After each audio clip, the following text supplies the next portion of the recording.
their best behavior. There's something about you. Let's keep it moving. And if it's good, let's just get something cooking. 'Cause I really wanna rock with you.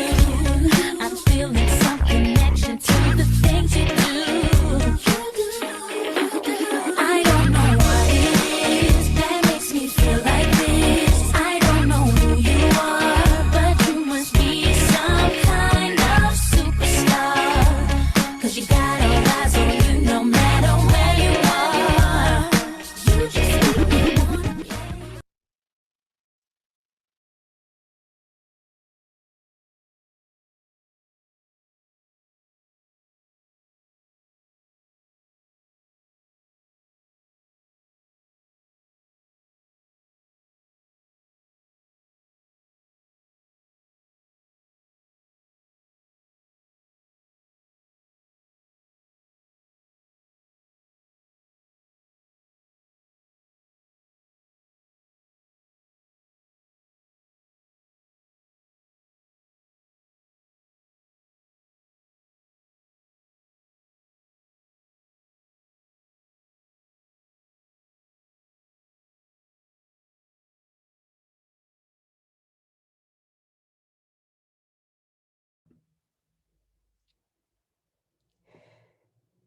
Hello! Bonjour, bonjour, bonjour, bonjour. Dites-moi, parce que je vois qu'il y en a qui me disent qu'elles n'ont plus de son. Est-ce que vous entendez bien là? Je regarde le chat, c'est bon. Oui, oui, oui, oui, oui, oui, oui. Ah, super, j'adore. Mais combien vous êtes? C'est incroyable! Eh ben coucou, eh ben bravo, eh ben salut à toutes et à tous. Moi c'est Nora, c'est marqué en gros là au milieu. On est ravis, ouais moi aussi je vous fais des cœurs là comme ça. On est ravis de passer ce petit bout d'après-midi avec vous. Bienvenue, bienvenue à cet événement Révèle. Bah, moi je suis hyper contente, moi je suis hyper ravie. Vous êtes en plus super nombreuses, 205 personnes connectées. Non mais allô, dans 2 minutes c'est le Stade de France quoi. Et ben, on est hyper content d'être avec vous. On avait hyper envie en fait de se faire du bien déjà. Et en ce moment, se faire du bien, écoutez, c'est quand même un truc un peu sympa. C'est pas comme si depuis quelques temps, depuis quelques mois, se faire du bien, c'était pas donné tous les jours. On avait un peu envie déjà de vous voir, de se dire à quel point on se manquait physiquement, mais du moins de se voir en virtuel en attendant, en entendant de se voir en vrai. Et du coup, on s'est dit comment est-ce qu'on va pouvoir, alors que là, c'était les vacances, du coup, on a eu des parcours, que ce soit en Île-de-France, que ce soit en Auvergne-Rhône-Alpes. On a des partenaires qui sont avec nous depuis très longtemps. On a des jeunes filles, on a des alumnae, on a des rôles modèles. On a des prescripteurs. On s'est dit, bon, en fait, Révèle, du coup, dans un moment comme celui-là, on avait envie de mettre en avant la force du collectif. Le fait que on est ensemble. Et être ensemble, c'est beaucoup en ce moment. Voilà. Même si on ne peut pas se toucher, finalement, on arrive à beaucoup de choses ensemble. Et c'était un peu ce qu'on avait envie de vous prouver aujourd'hui. Alors, vous allez voir, vous êtes une armée là aujourd'hui, mais on va faire un petit peu connaissance avec des groupes qui constituent Révèle. Révèle, c'est les filles qui font les parcours, vous le savez. C'est les alumnae, les anciennes, entre guillemets, qui sont toujours là et qui font partie du collectif. C'est aussi les rôles modèles hyper importantes, les rôles modèles. C'est donc les partenaires aussi, les entreprises, les fondations, les institutionnels sans qui, en fait, Révèle ne pourrait pas avancer. C'est les coachs, évidemment.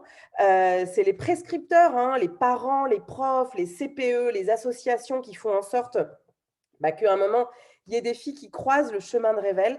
Et du coup, aujourd'hui, on se disait, on a envie en fait de mettre tout ça en valeur. Et voilà, c'est ce qu'on vous propose là pendant une petite heure et demie avec clou de la soirée, parce que vous l'avez peut-être vu, mais on a même embarqué la ministre.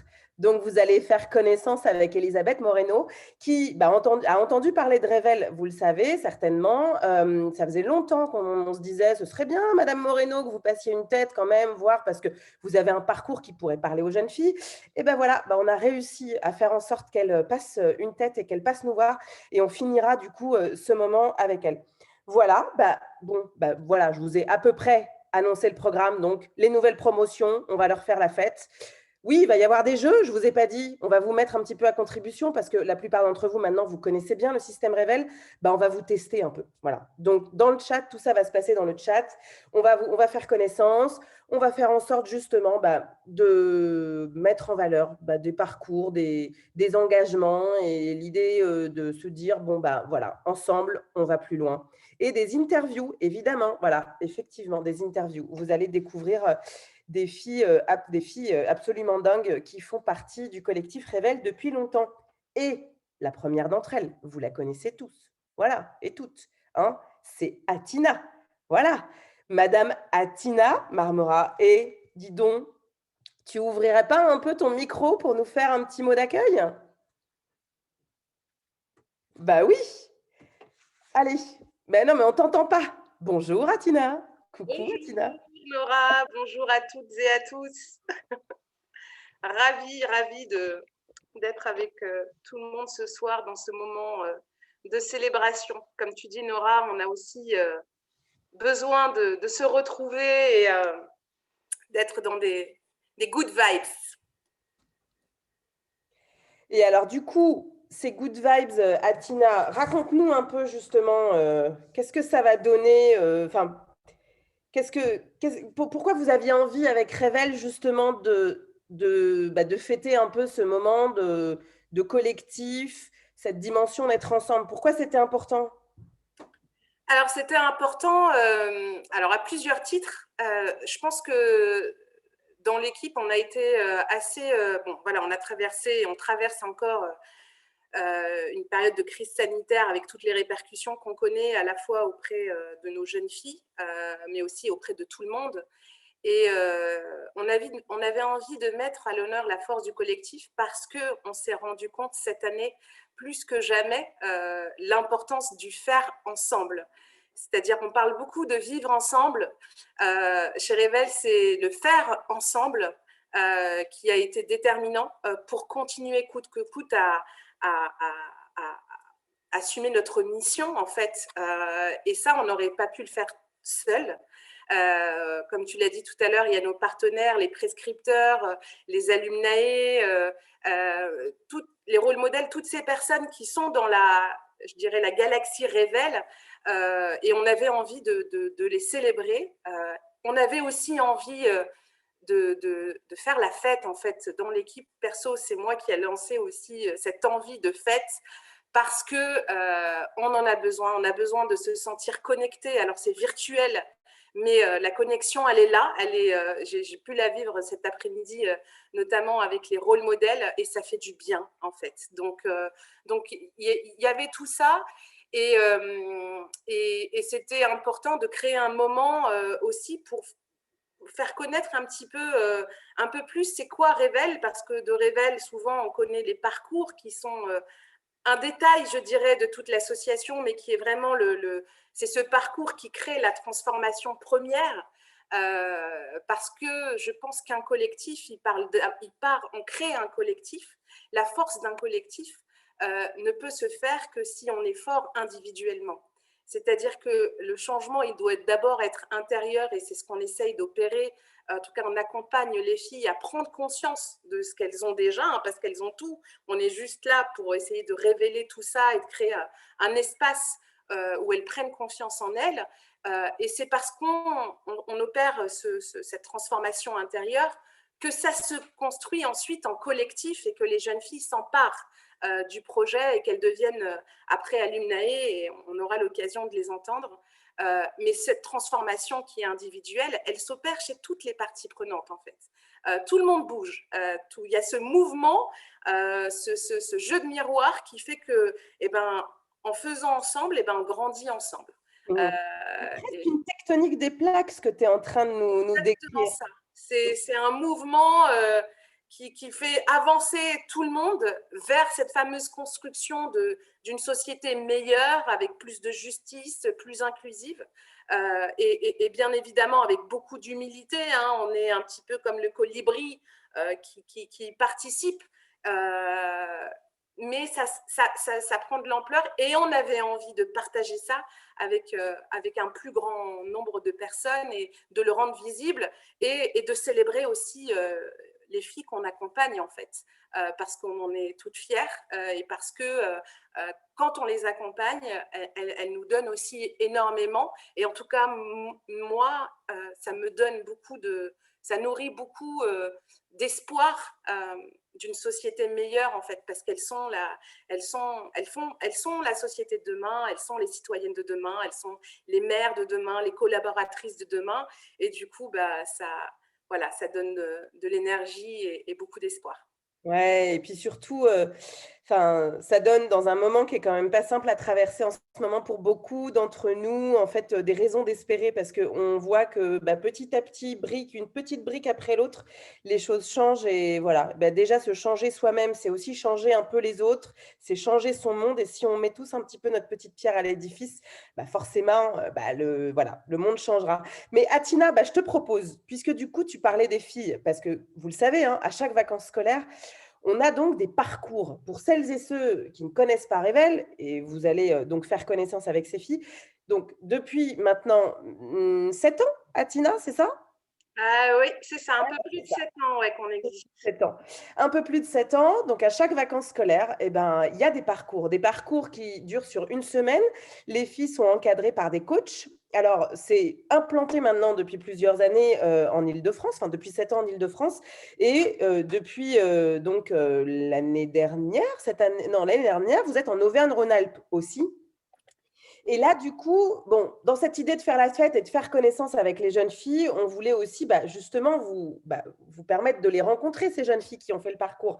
Alors là, c'est donc le dernier jour du parcours des filles qui étaient en Île-de-France. Hein. Mais la semaine dernière, c'était aussi le parcours d'Auvergne-Rhône-Alpes. Et du coup, je vous propose, voyez là, vous avez dans les réactions en bas à droite de votre écran, vous avez la possibilité d'applaudir. Et moi, je vous propose, on va se mettre en galerie là, voilà, hop, on va se mettre en galerie.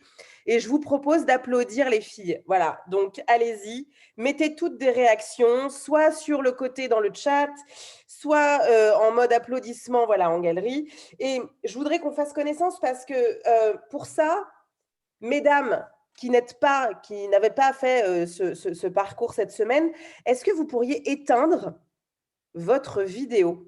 J'aimerais bien qu'on ne garde à l'image en galerie que celles qui ont participé au parcours Île-de-France et Auvergne-Rhône-Alpes, voilà, pour qu'on puisse les découvrir et les applaudir tous ensemble. Alors, n'hésitez pas à couper vos vidéos pour que, du coup, on puisse faire connaissance et leur dire bravo, bravo, bravo, bravo, bravo. Voilà, on voit, hein, félicitations, super, bravo les filles. Coupez vos caméras, sauf les jeunes filles, bien sûr. Voilà, et Nora, elle nous en remet une couche dans le chat et on voulait vraiment vous féliciter parce qu'on sait à quel point c'est des moments qui sont hyper forts et voilà, vous allez à la rencontre de jeunes femmes, vous allez à la rencontre de coachs, vous allez à la rencontre de rôle modèles, mais vous allez surtout à la rencontre de vous-même et ça, c'est quand même c'est un super moment. Et du coup, voilà, on voulait aussi faire en sorte, alors là, on a vu les félicitations, hein, les filles, voilà, bravo, on continue. On s'est dit aussi qu'on voulait vous faire participer à des petits jeux pour faire en sorte en fait que vous découvriez Revel, pour celles qui ne le connaissent pas. Et du coup, ça va se passer dans le chat. Allez, je redémarre ma vidéo, me voilà de retour. Alors, est-ce que vous êtes prêtes? Est-ce que vous êtes prête à jouer à un petit jeu? Alors, donc, pour ce petit jeu, le mode de fonctionnement, c'est que moi, je veux les réponses dans le chat et je vais les lire, les réponses. D'accord? Dans ce chat, vous pouvez balancer toutes les réponses, etc., etc. Là, la question, est-ce qu'on voit la question? Pourquoi j'ai Atina, moi? Je ne vois pas le point d'interrogation de la question. Ah, ça y est, je la vois. Voilà, la question. On tourne, on tourne, on tourne, on tourne. Et la question. Alors, première question.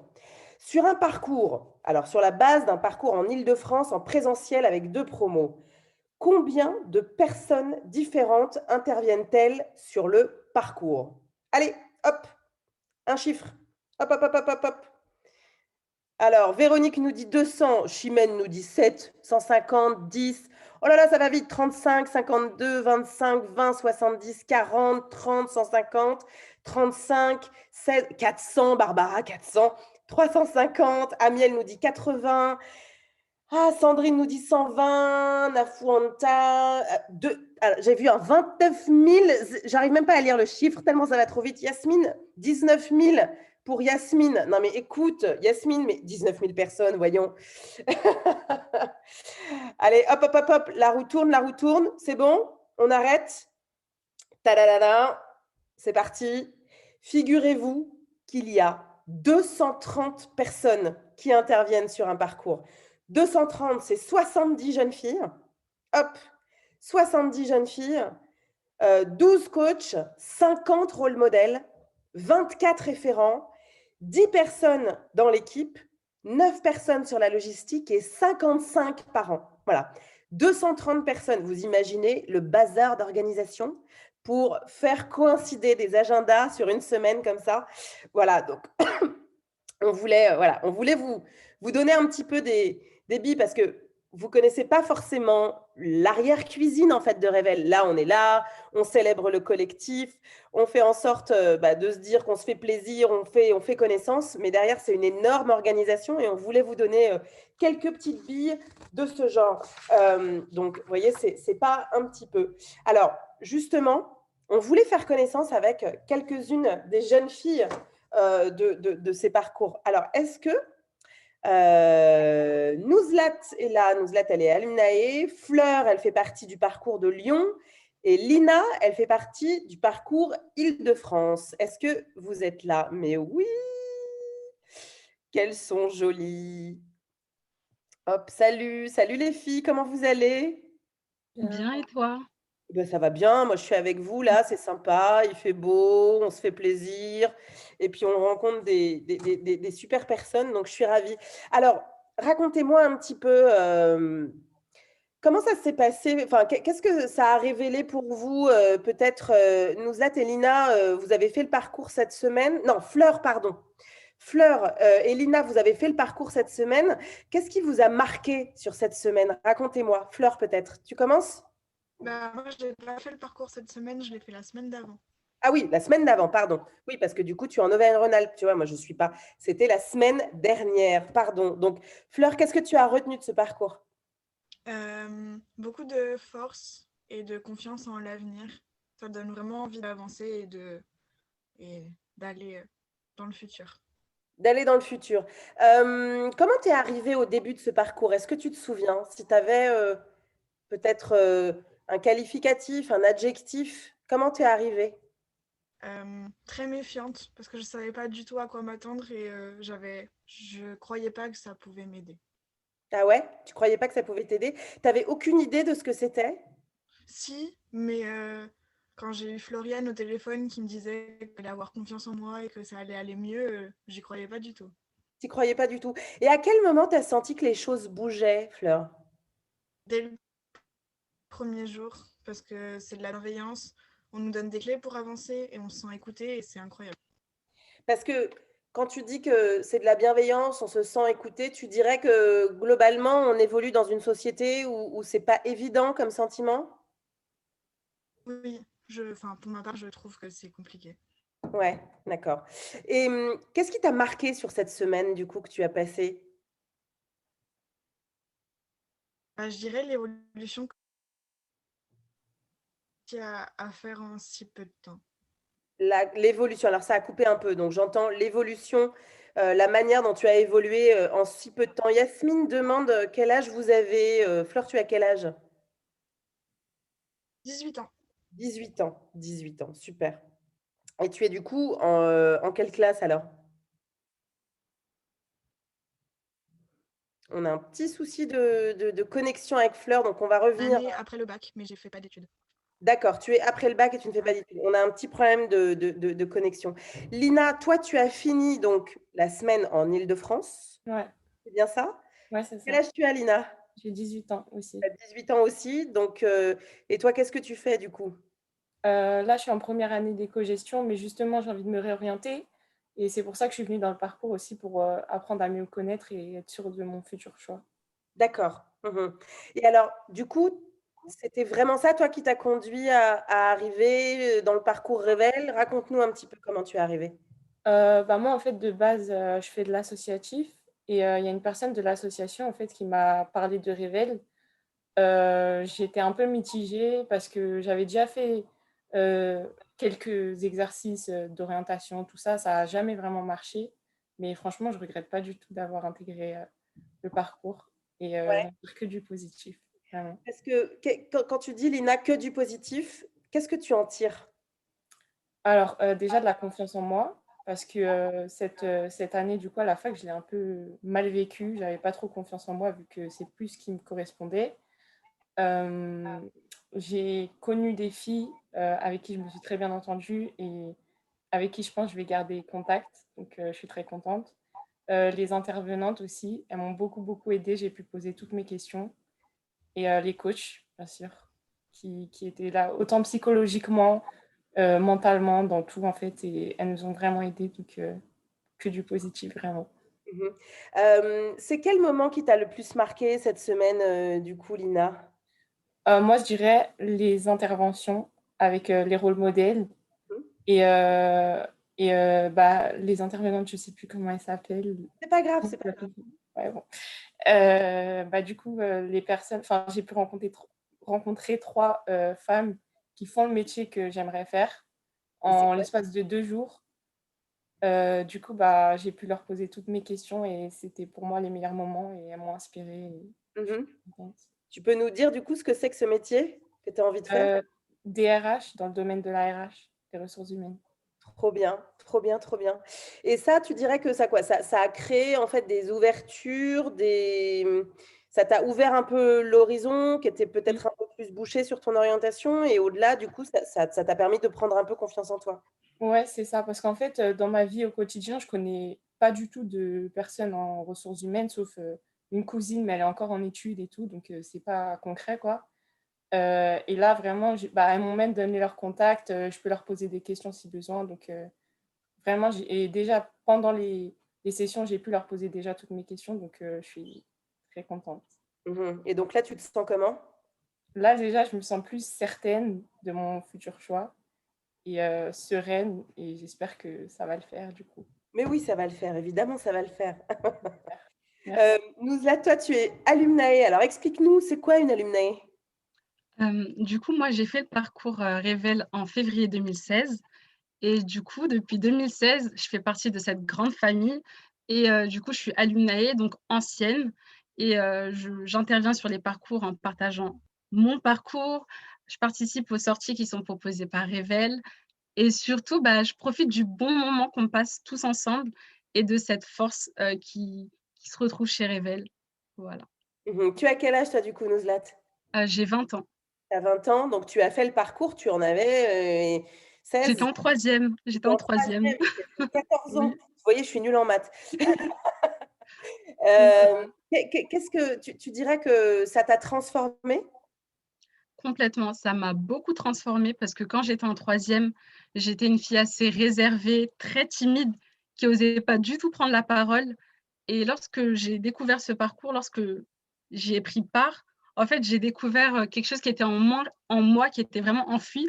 Bah, c'était cette force de parler, de m'exprimer et dès le premier jour, de voir tout le monde autour de moi, parler de ses craintes, de ses peurs, de ses envies, bah, moi aussi, ça m'a donné envie de faire la même chose et je me suis sentie tout de suite à l'aise et jusqu'aujourd'hui, bah, c'est quelque chose que j'apprends à me sentir à l'aise, à être très bien entourée et c'est quelque chose, qui est incroyable de pouvoir s'exprimer et d'être en confiance. C'est vraiment quelque chose que j'ai appris, chez Révèle. Ouais, on sent aussi que du coup, tu nous décris en fait un environnement qui est extrêmement bienveillant et qui te conduit justement à prendre confiance en toi parce qu'il ne faut pas avoir honte en fait de ses faiblesses, de ses peurs et du coup à les transformer. C'est quelque chose que tu arrives à faire depuis et qui est une ligne de vie presque du coup. Exactement, parce Ouais. que pendant le parcours Révèle, lorsque j'ai pu entendre les parcours de toutes les rôles modèles et même des jeunes filles qui étaient avec moi, dans leur discours, il y avait, enfin, elles osaient parler de leurs craintes, des difficultés qu'elles avaient, des échecs et juste après, les rôles modèles étaient là pour leur apporter des solutions. Donc c'est là où je me suis dit qu'en fait, il faut que je parle de ce qui des choses qui sont assez difficiles dans la vie, que ce soit au niveau des études, des craintes professionnelles et que de savoir que juste après il y a une solution, bah, c'est quelque chose qui m'a beaucoup réconfortée. Je parlais pas juste dans le vent, je parlais pas juste de mes échecs, mais juste après je savais que, bah, il y allait avoir une solution et que c'était avec, bah, du coup, cette bienveillance autour de moi que j'allais, construire, un beau parcours. Mmh. Et aujourd'hui, on peut te demander, Nouzlat, qu'est-ce que tu fais? Et au-delà de Révèle, j'entends, enfin de ton statut d'alumné. Du coup, aujourd'hui, je suis étudiante en droit à Assas et je suis également engagée auprès de plusieurs associations, toujours sur l'égalité des chances, l'égalité entre, la femme et l'homme et du coup, j'aime bien, creuser ce sujet, me poser des questions et témoigner, parler de mon parcours qui est singulier, qui est unique et comme toutes les filles, pendant le parcours et d'oser prendre la parole sur mon parcours, c'est quelque chose que j'aime beaucoup faire et Mmh. c'est pour ça que je suis contente, d'être là avec vous et de pouvoir, partager ce Et bon moment. Et on est ravis que tu sois là parce que du coup, dans le chat, tu n'as peut-être pas lu, hein, Nozlat, mais les filles, voilà, vous êtes magnifiques, vous êtes incroyables, voilà, vous êtes brillantes, et c'est vous, nos rôles modèles. Voilà, je vous lis quelques petites choses que j'ai glanées ici et là. On va vous remercier, les filles, mais voilà, on a entendu beaucoup de choses, bienveillance, confiance en soi, la capacité justement d'être dans un rapport à l'autre qui est, voilà, bienveillant. Voilà, c'est exactement... l'essence même de ce qui révèle et du coup, vous en êtes les parfaites ambassadrices. Merci pour tout. Alors, on continue, hein, on continue. Oui, on peut les applaudir d'ailleurs. Vous avez toujours dans les réactions là, hop, on applaudit, hop. Euh, Justement, on vous le disait, hein, Révèle, c'est donc la force d'un collectif et on voulait vous montrer ce que c'est que la force d'un collectif, notamment quand il faut bah, inventer presque, réinventer un système en mode 2.0, en mode digital. Vous allez découvrir du coup ce que c'est que l'écosystème Révèle. Petite vidéo et on se rejoint après. Il y a une phrase que j'aime beaucoup, c'est de la contrainte naît l'innovation. Et je pense que c'est ce qui s'est passé en fait. Révèle a énormément innové suite à cette crise sanitaire, puisqu'il y a un an, on ne proposait pas tout ce qu'on propose aujourd'hui.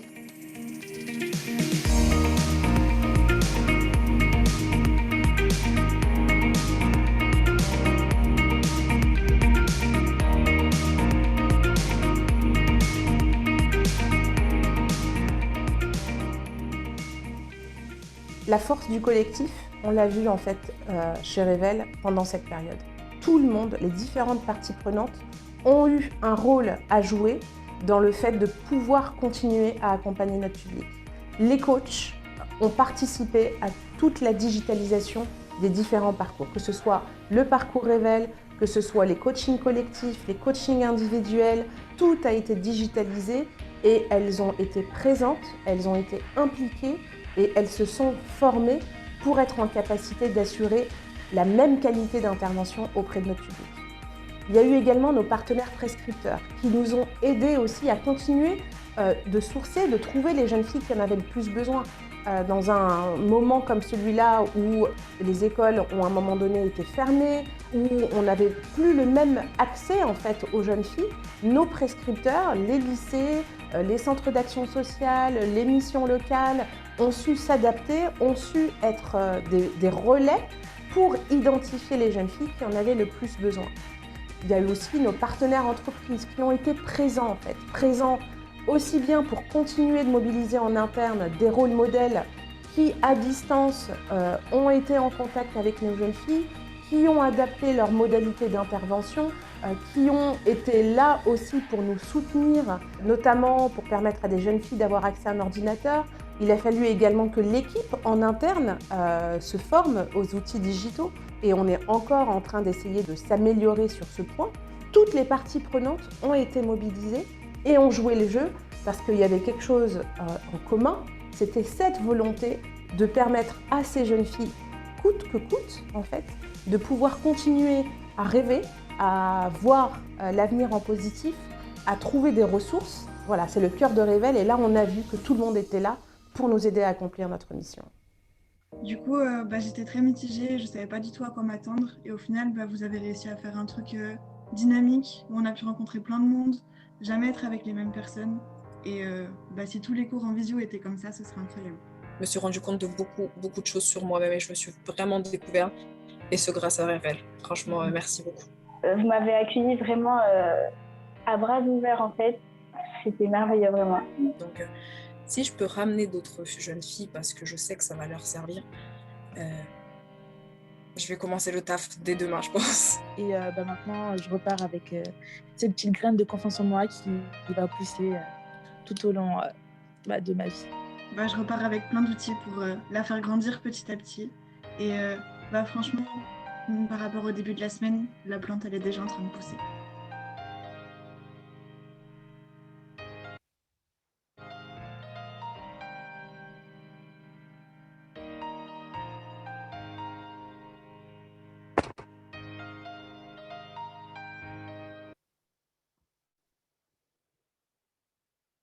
Trop bien. On va refaire un gros big up à Sonia Boadef, qui réalise toutes les vidéos de Révèle depuis hyper longtemps, que la plupart d'entre vous peut-être ont déjà vu. Quelles sont vos émotions là du coup dans le chat, hein? Mais mettez-moi un petit peu des mots là, qu'on ressente un petit peu ce que vous ressentez. Voilà, vous dites bravo Sonia, on pleure évidemment, c'est émouvant, de la gratitude, j'ai envie de pleurer. Je suis émue, trop bien, des frissons, de la fierté, je suis très heureuse, sororité à fond, joie, détermination, j'ai versé une larme, voilà, c'est du lourd.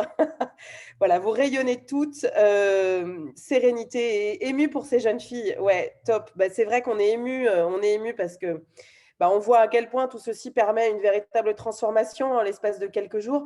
Et bien entendu, quand on vous dit c'est la force du collectif, voilà, ce collectif, il a réussi justement à, en étant très agile, se transformer, à transformer ses habitudes et à faire en sorte de répondre à la nécessité du moment, vous le savez.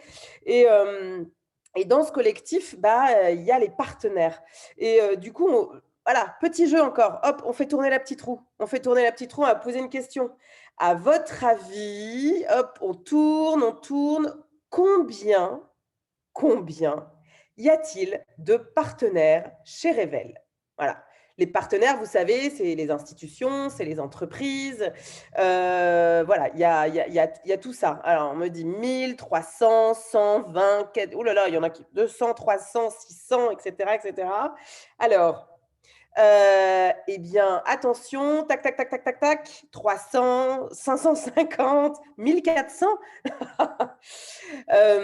Chez Révèle, il y a 63 partenaires, 48 partenaires financiers et 15 partenaires opérationnels. Et justement, on voulait faire en sorte de vous faire rencontrer ces partenaires parce que sans eux, rien ne serait possible. Et on voulait les mettre à l'honneur. Du coup, je vais appeler. Voilà, on a Adidas, on a BIC, Epson, le département de l'Essonne, ONU Femmes, Parcours, Est Ensemble. Oh là là, il y en a plein. Bon, voilà, il y en a plein. Il y en a trop. Est-ce que Julie Le Sœur de SFR, Isabelle Delaplace de la Française des Jeux et Aurélie Robin de la Société Générale sont par là et peuvent me rejoindre? Bonjour. Bonjour. Bonjour Julie. Est-ce que j'écorche ton nom, Julie? C'est bien Le Sœur? Oui, parfait. Voilà, parfait. Julie, tu es à la Fondation SFR, c'est bien ça? Oui, exactement. Super. Aurélie Robin, elle est à la Fondation Solidarité de la Société Générale et Isabelle Delaplace à la Fondation de la Française des Jeux. Tiens, il y a une petite question de David auquel je laisse les filles répondre dans le chat. C'est quoi la différence entre partenaire financier et partenaire opérationnel? Voilà. Et Sine nous dit merci à tous nos partenaires. C'est grâce à vous que l'on peut mener nos actions. Merci, merci, merci. Alors, justement, mesdames, expliquez-moi un peu. À quel moment on se dit, quand on est une entreprise comme les vôtres, peut-être Julie, mais je vais poser la question à toutes les trois, pourquoi est-ce qu'il est si important de s'engager sur une question comme l'égalité aujourd'hui, l'égalité des chances, l'égalité entre les hommes et les femmes? Moi, à mon sens, il est essentiel qu'un jeune, quel que soit son parcours personnel, son origine sociale, son environnement culturel, puisse mener à bien ses missions académiques et professionnelles. pas, voilà, il est pas normal que des jeunes, notamment des jeunes filles, parce que elles viennent d'un milieu différent que d'autres, qui n'ont pas, on va dire, le même environnement, et du coup, elles n'ont pas les clés, les codes pour réussir. Donc, c'est pour ça, en fait, que nous, entreprises, on s'engage en faveur de l'égalité des chances et on essaye, avec nos petits moyens, on met une petite pierre à l'édifice en accompagnant nos partenaires pour aider à rétablir cette égalité des chances et permettre, en fait, à toutes ces jeunes filles, même les jeunes hommes aussi, hein, mais en l'occurrence ici, les jeunes filles, à accéder au métier de leur métier de leur rêve et en fait, que ce deviennent des adultes épanouis. Mhm. Est-ce que, et bonjour Aurélie, Aurélie, qu'est-ce que tu penses de ce que vient de nous dire Julie? Est-ce que c'est ça aussi qui a conduit la Fondation Société Générale à s'engager sur des thématiques comme celle-là? Aujourd'hui, on peut pas, on peut pas se dire entreprise responsable et passer à côté de ces thématiques?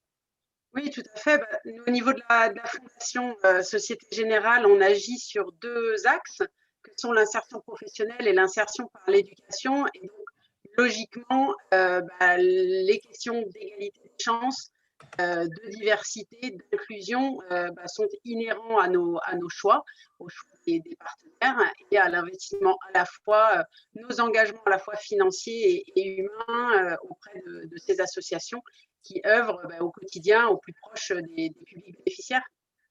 Mhm. Du coup, Isabelle, qu'est-ce qui vous a conduit, qu'est-ce qui t'a conduit, pardon, parce que je tutoie tout le monde, donc j'ai décidé que Bien j'allais sûr. tutoyer aussi. C'est pareil du côté de la Fondation française des Jeux, j'imagine. Voilà, c'est des thématiques aujourd'hui à côté desquelles on ne peut pas passer. Oui, bonjour Nora, bonjour à toutes. Oui, la Française des Jeux, bon, alors la chance, forcément, la Française des Jeux, c'est un truc qui nous tient à cœur de toute façon.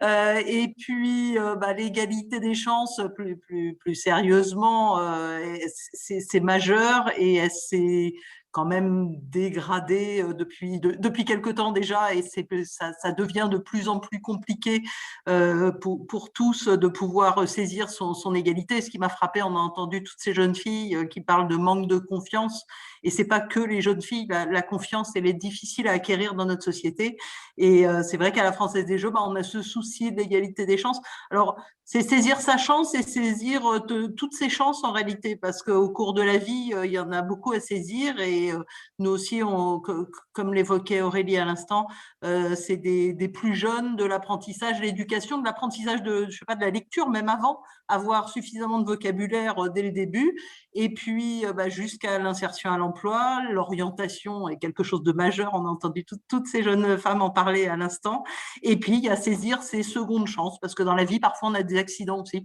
et voire même troisième, quatrième, et toutes ces chances. Mais alors, du coup, Isabelle, justement, tu viens de le dire, hein, c'est aussi créer les conditions, en fait, de saisir sa chance, ou du moins de créer des opportunités. Peut-être, Julie, Aurélie, concrètement, qu'est-ce que ça veut dire pour vos entreprises respectives d'aider des jeunes femmes, en fait, à saisir leur chance? J'imagine que c'est des moyens, bien sûr, mais c'est aussi des collaboratrices qui sont impliquées. Je rappelle, hein, pour ceux et celles qui découvriraient Revel, que voilà, il y a des rôles modèles, il y a des entreprises qui ouvrent leurs portes parce qu'il y a des visites en temps normal, hors Covid, bien sûr. Voilà, c'est aussi des financements, mais il y a des actions aussi un peu plus concrètes, un peu de mentorat, voilà, d'accompagnement. Vous, ça se concrétise comment, Julie? Alors, nous, concrètement, alors, au niveau de Revel, notre soutien se fait à 2 types. Déjà, on organise régulièrement des visites au sein de l'entreprise. Alors, en plus, il faut savoir que là, on parle de SFR, mais en fait, SFR fait partie du groupe Altis France. Et Altis France, en fait, on a à la fois le pôle télécom SFR, mais on a à la fois aussi les groupes médias BFM et RMC. Donc, quand on organise des visites au sein du groupe, tout simplement, on permet en fait aux jeunes filles de découvrir à la fois les métiers des télécoms, mais également de faire des visites au sein de nos médias pour découvrir les métiers autour du journalisme. Donc, c'est ça leur permet d'avoir une palette en fait de métiers très, très variés qui va un petit peu au-delà on va dire, des fonctions support classiques type RH, finance, etc.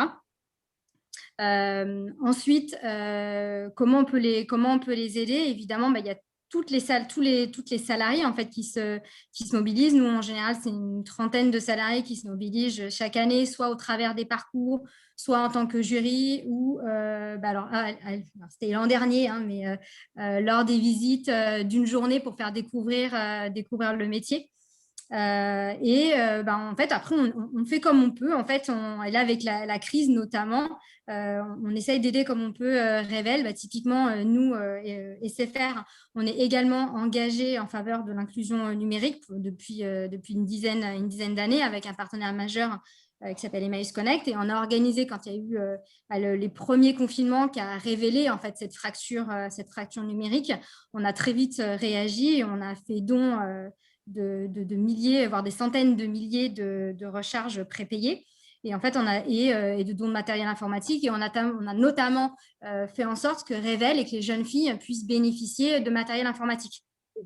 Donc voilà, on aide ça va être à différents niveaux, c'est bien financier, humain avec les collaboratrices, les visites, mais également quand on peut sur d'autres aspects comme du don en nature pour accompagner et lutter contre cette fracture numérique et c'est permettre à ces jeunes filles qu'elles puissent suivre les cours, mais également les parcours Revel dans les meilleures conditions.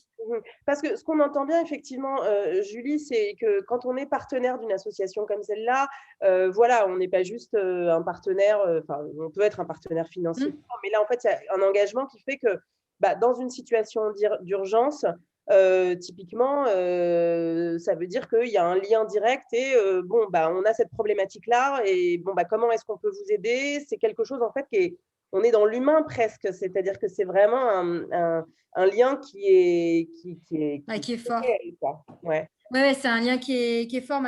Alors, c'est vrai qu'après, il y a différentes stratégies en fonction des fondations. En l'occurrence, la stratégie côté SFR, c'est d'avoir plutôt un nombre de partenaires restreint, mais sur le long terme et qu'on puisse accompagner. Ça ne m'intéresse pas de faire du don, simplement du don financier. Derrière, l'important, c'est de pouvoir avoir ce qu'on appelle du triple mécénat, c'est-à-dire de pouvoir les accompagner aussi bien sur la partie financière, qui est très importante parce que ça permet d'aider dans le déploiement de Revel, notamment le déploiement à Lyon, qui s'est fait l'an dernier, mais également en effet de pouvoir les accompagner tout au long, on va dire, de la vie de l'association et à différents niveaux et être présents quand ils en ont besoin. Et là-dessus, merci Julie. De rien, avec plaisir. Aurélie, comment, de ton côté, du côté de la Société Générale, j'imagine que c'est à peu près du même ordre, hein. Il y a à la fois des collaboratrices qui sont associées, il y a des visites, mais comment dans une situation d'urgence en fait, comme celle qu'on est en train de traverser, du coup, il y a un accompagnement encore plus fort possible et pourquoi il est important d'être un partenaire proche dans un moment d'urgence comme celui qu'on traverse? Effectivement, nous, alors, comme ce qui a été dit, hein, dans l'engagement de la Fondation Société Générale, on ne sépare jamais le financier d'une relation partenariale plus complète, donc avec le volet d'engagement de collaborateurs. Et on essaye, à travers la relation qui est construite, d'être toujours très attentif et réactif aux besoins des associations. Typiquement, pour reprendre le cas particulier, sur 2020, on a eu la chance d'avoir, nous, un budget qui est resté à ISO, donc qui nous a permis, on n'a pas eu de réduction budgétaire au niveau de la fondation, donc ça nous a permis de continuer à être aux côtés de nos partenaires pour passer cette crise.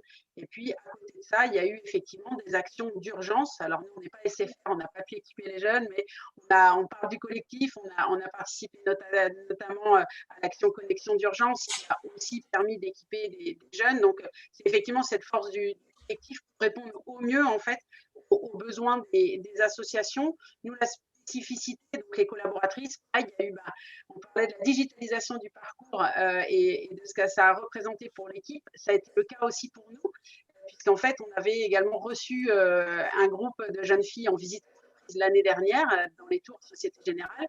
Cette année, on a réussi à mobiliser des collaborateurs, donc ça pouvait un petit peu sembler plus compliqué pour les collaborateurs à distance, de ne pas avoir le ressenti des jeunes filles.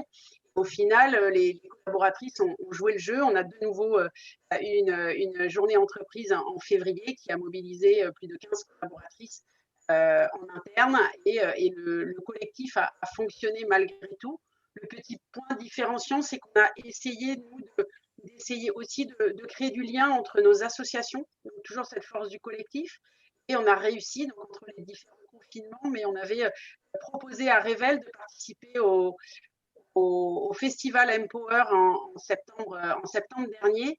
Et donc là, les jeunes filles ont pu avoir des contacts avec des entrepreneuses sociales. Donc un milieu, effectivement, il n'y a pas de journée entrepreneur social, mais on a pu créer cet événement spécifique en fait avec les jeunes filles qui a permis de créer du lien entre différentes associations partenaires et toujours dans cet esprit de partage et de transfert de compétences et partage d'expériences. Merci Isabelle. Alors voilà, du coup, comment on fait quand on est la Fondation FDJ pour travailler à créer de la chance? Alors, pour travailler à créer de la chance, on essaie d'y contribuer en tout cas ou la favoriser quand on parle de l'accompagnement des jeunes et des jeunes filles Revel. Voilà, quand on parle des jeux, c'est pas pareil, c'est le hasard, là, c'est autre chose. Mais en fait, je vais pas redire ce qu'ont dit mes collègues parce qu'effectivement, on fonctionne de la même façon avec ce souci de ne pas être uniquement là pour apporter de l'argent, ce qui est le nerf de la guerre, c'est super important. Mais le reste est très important aussi. Peut-être pour vous préciser, pendant la crise sanitaire, nous, on a eu l'occasion d'avoir de l'argent en plus, en réalité, parce que les collaborateurs de la Française des Jeux se sont mobilisés et ont fait des dons de jours. Leurs jours de congé, en fait, plutôt que les prendre, ils les ont donnés. Et l'entreprise les a remplacés par de l'argent qu'il a donné à la Fondation.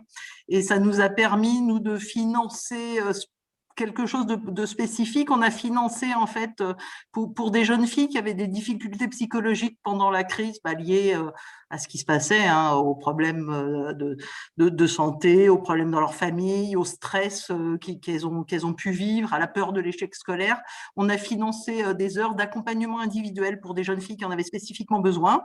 Et puis là aussi, du matériel, des dons de matériel. Notre direction informatique a été super. On renouvelait tous les ordinateurs chez nous et ils nous ont donné des ordinateurs qu'on a pu aussi envoyer pour des jeunes filles de Revel et puis bien sûr d'autres jeunes par ailleurs. Mais voilà un peu comment nous on est intervenus face à l'urgence pour essayer d'aider Revel en réponse aux besoins que Revel nous a exprimés en réalité. Non, mais du coup, on sent beaucoup de fierté toutes les trois justement dans le fait d'accompagner cette association. En un mot, parce que du coup, je vais saluer Madame Moreno, Elisabeth Moreno, qui vient d'arriver et qui est parmi nous du coup, parce qu'on est quand même très nombreuses, on est 245, donc du coup, je ne l'ai pas vue dans ma galerie, mais on va saluer Madame la Ministre et on va vous retrouver d'ici quelques minutes. En quelques mots, mesdames, on sent de la fierté dans le fait d'accompagner une association comme Revel. Si vous deviez qualifier, vous, votre rapport à cette association, ce serait quoi? Isabelle. Alors, je ne vais pas citer mon rapport. Bonjour Madame la Ministre, déjà, pardonnez-moi. Je ne vais pas citer mon rapport, c'est plutôt le rapport des collaboratrices de la Française des Jeux qui y sont très attachées. En fait, les collaboratrices qui sont venues coacher comme rôle modèle reviennent et puis elles en parlent à d'autres. Cette semaine, hier, nous avions de nouvelles collaboratrices qui sont venues et ça leur apporte en fait autant qu'aux jeunes filles. En fait, c'est un échange complet. Et puis maintenant, on est très fiers parce qu'on a même des rôles modèles féminins qui sont des collaborateurs masculins en fait. Ils ont demandé à venir aussi parce qu'ils en ont entendu parler et voilà. Donc pour dire il y a la fierté et il y a l'attachement très très fort. Julie, votre micro. Merci, je l'avais vu, il était désactivé. Alors, bonjour Madame la Ministre également. Alors moi, ce serait, le mot c'est partage, puisque à plusieurs titres, en effet, on a parlé de nombreuses fois, mais je pense que les jeunes filles nous apportent autant que nous, on leur apporte. C'est toujours, chaque session révèle, c'est toujours un moment de partage, un moment de bienveillance et des jeunes filles qui sont dynamiques, pétillantes. Et à chaque fois, c'est un vrai plaisir de se retrouver. Et finalement, même nos collaboratrices, puisque je parle aussi au nom de nos collaboratrices, c'est toujours le mot partage, en fait, partage et bienveillance qui revient avec une volonté d'être dans le prochain, d'être au prochain, d'attendre. En fait, c'est d'attendre, en fait, on va dire la prochaine session révèle. Et donc, avec même déjà des inscriptions à l'avance. Donc, ça montre que c'est un programme qui fonctionne et avec un grand plaisir d'être auprès de ces jeunes filles. Super. Aurélie? Bonsoir, Madame la Ministre.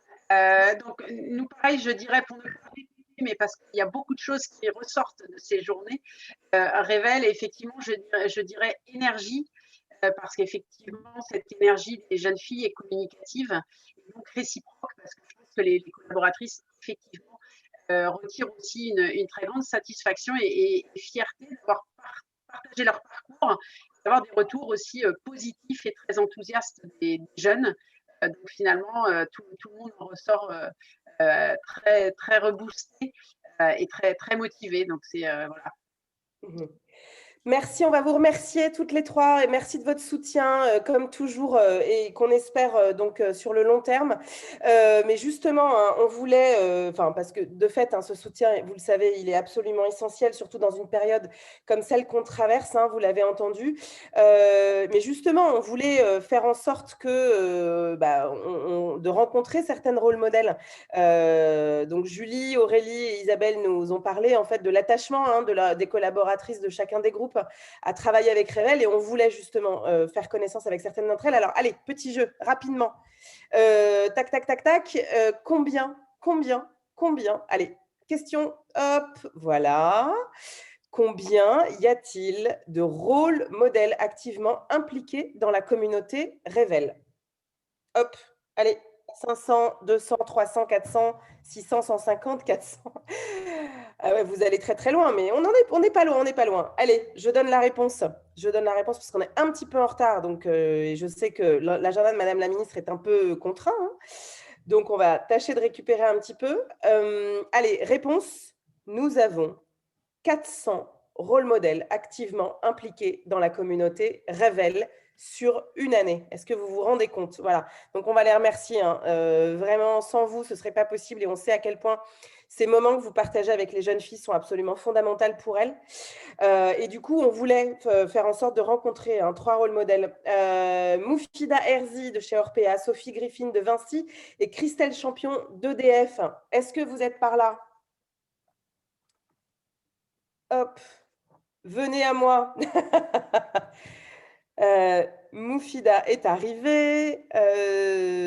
Et ben Moufida, hop, Christelle se connecte, elle est mise en évidence. Voilà, il manque Sophie, mais elle va arriver aussi. Peut-être, déjà, merci mesdames de cet engagement. Hein. Vous allez peut-être Moufida, est-ce que tu peux nous dire depuis combien de temps tu participes à ces événements Révèle et peut-être ce que ça t'apporte déjà? Bonjour mesdames, bonjour Madame la Ministre. En fait, c'est très récent cette expérience au sein de Révèle. C'est la Fondation Orpea qui m'a invitée à y participer.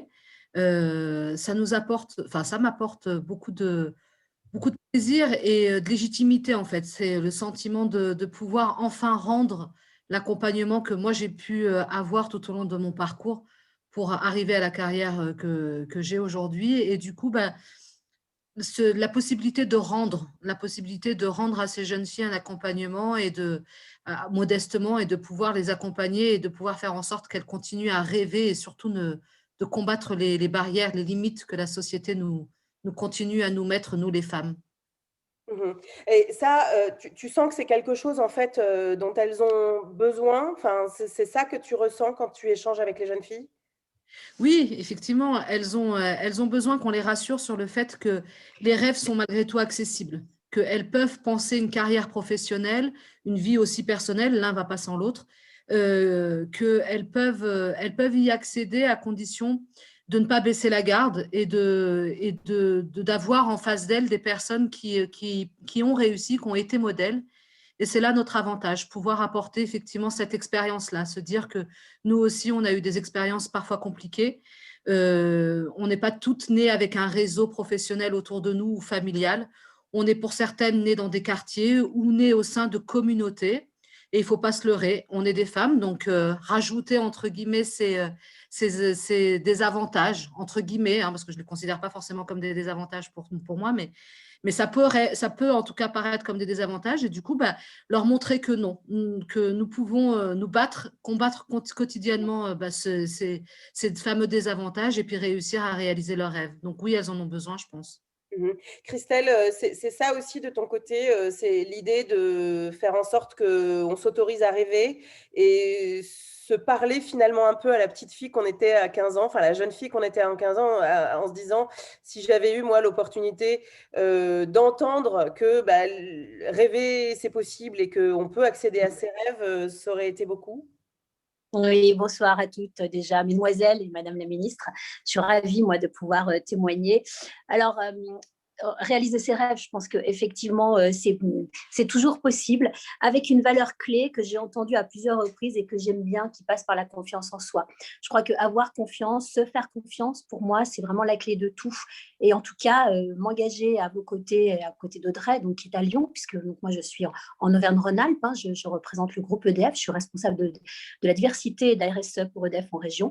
Et toute l'entreprise est engagée sur ce que j'appelle la transmission auprès des femmes, puisque nous avons un réseau qui s'appelle Énergie de Femmes, qui anime, donc qui nous permet d'animer l'égalité professionnelle, la mixité, la parité dans l'entreprise. Et puis surtout, ce réseau, on l'a engagé aux côtés de Révèle et il a vraiment répondu présent, puisqu'on a donc 8 femmes qui se sont engagées pour transmettre sur le parcours à Lyon, donc en février. Ça, c'est très, très important de pouvoir partager. On sent qu'effectivement, c'est aussi parce qu'on peut s'identifier à des femmes et partager des expériences que ça crée des déclics chez ces jeunes filles. Rapidement, Christelle? Est-ce que c'est ça qui permet? Je ne sais pas en fait, parce que je crois que le déclic, on l'a peut-être dans l'immédiat, mais ce que j'aimerais aussi transmettre à ces jeunes filles, c'est que le déclic, il peut se faire par la suite, par de l'infusion. Ce que j'appelle l'infusion, c'est qu'il y a des choses qui se passent pendant les parcours, puis qu'il y a des choses qui peuvent se passer par la suite, qui va venir faire référence dans ce qu'elles auront vécu, dans ce que vous aurez vécu à nos côtés, donc ensemble, pendant ce parcours, et qui par la suite va vous dire, tiens, pendant le parcours Révèle, j'ai vécu quelque chose, et là, ça y est, je comprends ce qui s'est passé. Je trouve que ce qui est intéressant dans ce parcours, c'est aussi cette capacité à poser, en fait, à planter des petites graines, et que ces petites graines, à un moment, elles vont grandir. Et on sent justement, Sophie, que finalement, dans ces moments-là, c'est Judith qui le dit, Judith Vermat, qui est sur le… On repart à chaque fois en se disant qu'on a au moins autant reçu des jeunes filles qu'on leur a donné. C'est une expérience extraordinaire. Est-ce que ça, vous l'avez vécu? Est-ce que tu l'as vécu? Oui, déjà, bonjour à toutes et bonjour à Madame la Ministre. C'est vrai qu'en fait, c'est vraiment un partage en fait, dans les deux sens. Et nous, on a eu la chance chez Vinci et chez Chantier Moderne Construction de faire visiter en fait 2 chantiers aux jeunes filles et de leur montrer un petit peu le milieu du BTP, de casser les a priori qu'on peut avoir sur ce domaine, notamment en pensant que c'est un milieu très masculin. Alors certes, c'est vrai, mais on a besoin des filles. On a besoin justement de personnes motivées. Et nous, ce qu'on a voulu leur transmettre aussi, c'était vraiment plus l'idée avec le travail, avec la motivation, avec les soft skills, et pas forcément d'avoir des CV super étoffés. Et bien, on y arrive et elles en sont toutes capables. Et moi, je suis sûre que les 200 filles et plus qui sont parmi nous aujourd'hui, elles ont toute leur place dans le BTP notamment. Donc voilà, nous, on les attend. Et vraiment, ça a été vraiment un partage pour… elles ont rencontré donc du coup des femmes et également du coup des hommes dans le BTP. Elles ont pu poser toutes leurs questions. Et vraiment, les échanges, moi, de mes collaborateurs, ça a été vraiment… c'est quand qu'on recommence. C'est vrai? Ouais, parce qu'il y a vraiment une transmission des idées, en fait, des idées et des visions qui se partagent. Et ça permet vraiment de faire avancer les choses, en tout cas. Ça, Moufida, c'est ça aussi que toi, tu ressens. Voilà, l'idée, c'est que ça circule, mais qu'il y a quelque chose d'une forme d'engagement des deux côtés et qu'à la fin, chacun repart avec quelque chose qu'il a gagné d'une rencontre et que ça débloque chez les uns, chez les autres. C'est aussi ça? Ça peut donner Tout à clairement fait des, ça, en fait. des- Quand on a vécu la première expérience avec Revel, j'ai eu l'impression en fait d'avoir volé entre guillemets l'intérêt de cette action, que c'était plutôt nous les femmes modèles, les rôles modèles qui profitions de ce qu'elle nous apporte. Elle nous redonne du sens, elle nous rappelle ce pourquoi en fait il faut continuer à rêver, ce pourquoi il faut continuer à se battre. Elle nous dynamise, elles apportent je pense qu'on leur apporte une certaine forme de dynamique, mais elles aussi. C'est vraiment du donnant-donnant. Ouais, on sent qu'il y a effectivement de l'échange. Christelle, tu es d'accord? Oui, je suis d'accord. Puis alors, je voudrais une petite anecdote rapide. Moi, j'ai été déstabilisée par très rapide, non, une question toute simple qui m'a été posée donc sur le parcours, qui m'a, comment dire, qui nous oblige à simplifier aussi nos modes de relation. On m'a posé la question, c'est quoi une centrale nucléaire? Il fallait expliquer en fait, et je me suis dit, mais finalement, on est dans nos sphères, nous, d'entreprise, on oublie aussi qu'il y a parfois des choses simples à expliquer et on ne sait plus dire les choses simplement. Et je pense que cette relation avec cette jeune fille, moi, m'a amené aussi à finalement revenir à des choses tout simples, à dire, est-ce que je sais dire en 3 mots? Est-ce que je sais expliquer les choses en 3 mots? Voilà. Ça va, Ouais. je n'ai pas fait trop long? Non, tu es parfaite et merci. On va vous remercier. On est un petit peu très en retard, très en retard. Du coup, avant de donner la parole à Madame la ministre, on va inverser les séquences et je suis sûre que les prescripteurs ne m'en voudront pas. Avant de rejoindre Elisabeth Moreno, je voudrais quand même, justement, dans l'objectif de Revel, vous le savez, c'est que les jeunes filles deviennent les rôles modèles de demain. L'idée, c'est vraiment de créer un écosystème avec les alumnae, voilà, de faire en sorte qu'il y ait une vraie communauté qui se crée. Et cette communauté des alumnae, elle est extrêmement importante dans l'écosystème Revel. Et du coup, on voulait faire en sorte que vous les rencontriez. Petite vidéo.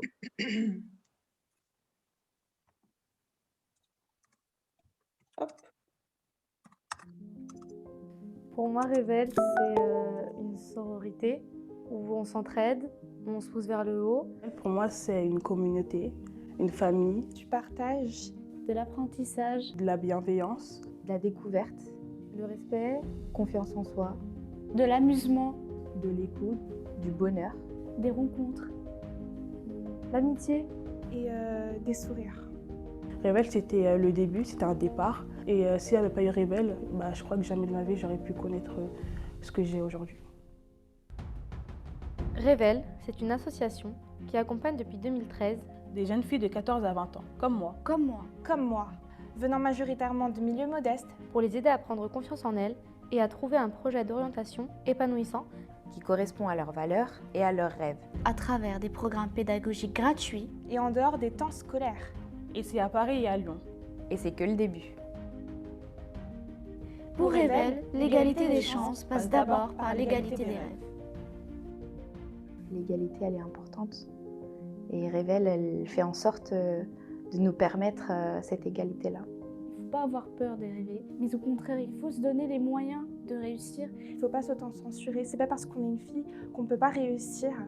Même si on n'est pas sûr, il faut se lancer. On m'a montré qu'on pouvait se battre pour ce qu'on pouvait être, qu'on devait être déterminé. Il faut croire en nos rêves, poursuivre nos rêves et jamais arrêter de rêver. Si tu veux, tu peux. Et je crois que ça, il faut le partager à tout le monde. En s'inscrivant à Revel et en faisant le parcours Revel, on apprend à s'écouter soi-même. Et du coup, c'est ça qui est important.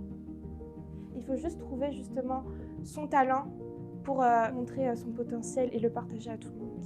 Il n'y a pas que le parcours dans Revel, il y a aussi l'après. Il y a les sorties, les partages avec les filles, les rencontres. En fait, c'est un suivi. C'est pas 5 jours, après on est lâché. Ça nous suit toute notre vie. C'est aussi rejoindre une communauté qui ne nous lâchera pas et qui sera avec nous, je pense, très longtemps. Moi, ça fait 6 ans que je fais partie de l'association et je ne suis pas prête de partir. Je pense qu'il faut rejoindre la communauté Revel parce que même si on pense se connaître, on pense savoir ce qu'on veut faire dans la vie, on pense avoir un objectif, etc. Quand on fait Revel, on découvre une autre facette de la vie, je pense. En tout cas, moi, c'est comme ça que je l'ai ressenti. Revel est là pour montrer qu'on a tous cette détermination et cette force en nous et qu'il y aurait des gens pour nous aider à avoir cette force et à la découvrir. Revel, c'est devenu ma seconde famille. Et pour moi, la famille, c'est jusqu'au bout. On est soudés Et Révèle, c'est ma famille. Voilà.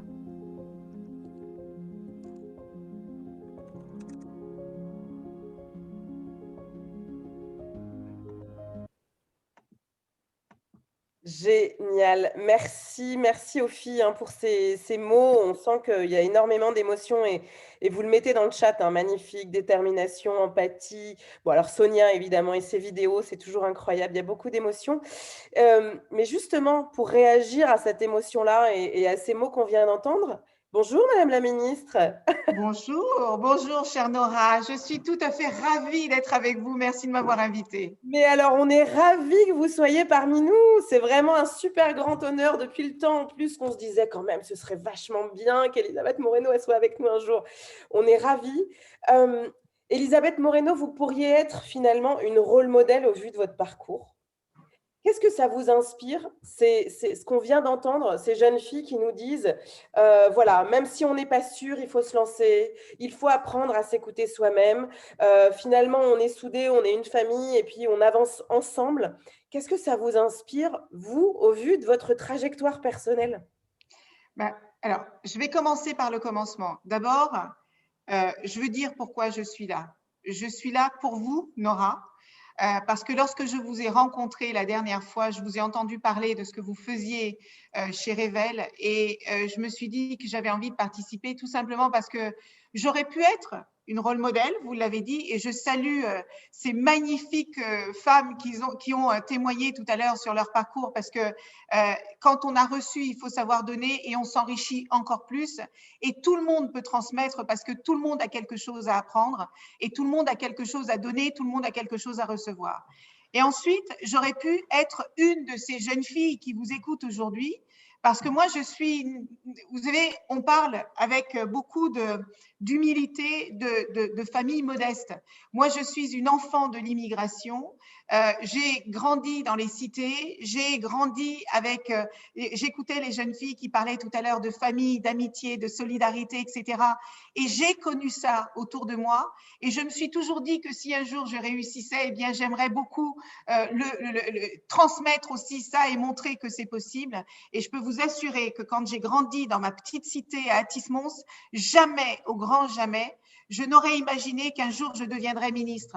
Et la raison pour laquelle je vous le dis, c'est parce que l'intitulé même de le thème de votre devise, aujourd'hui on parle de l'égalité des chances et on dit qu'elle commence par l'égalité des rêves, mais je pense que selon l'endroit où on est, selon les personnes qui nous entourent, selon les personnes qui nous accompagnent, on ne rêve pas de la même manière.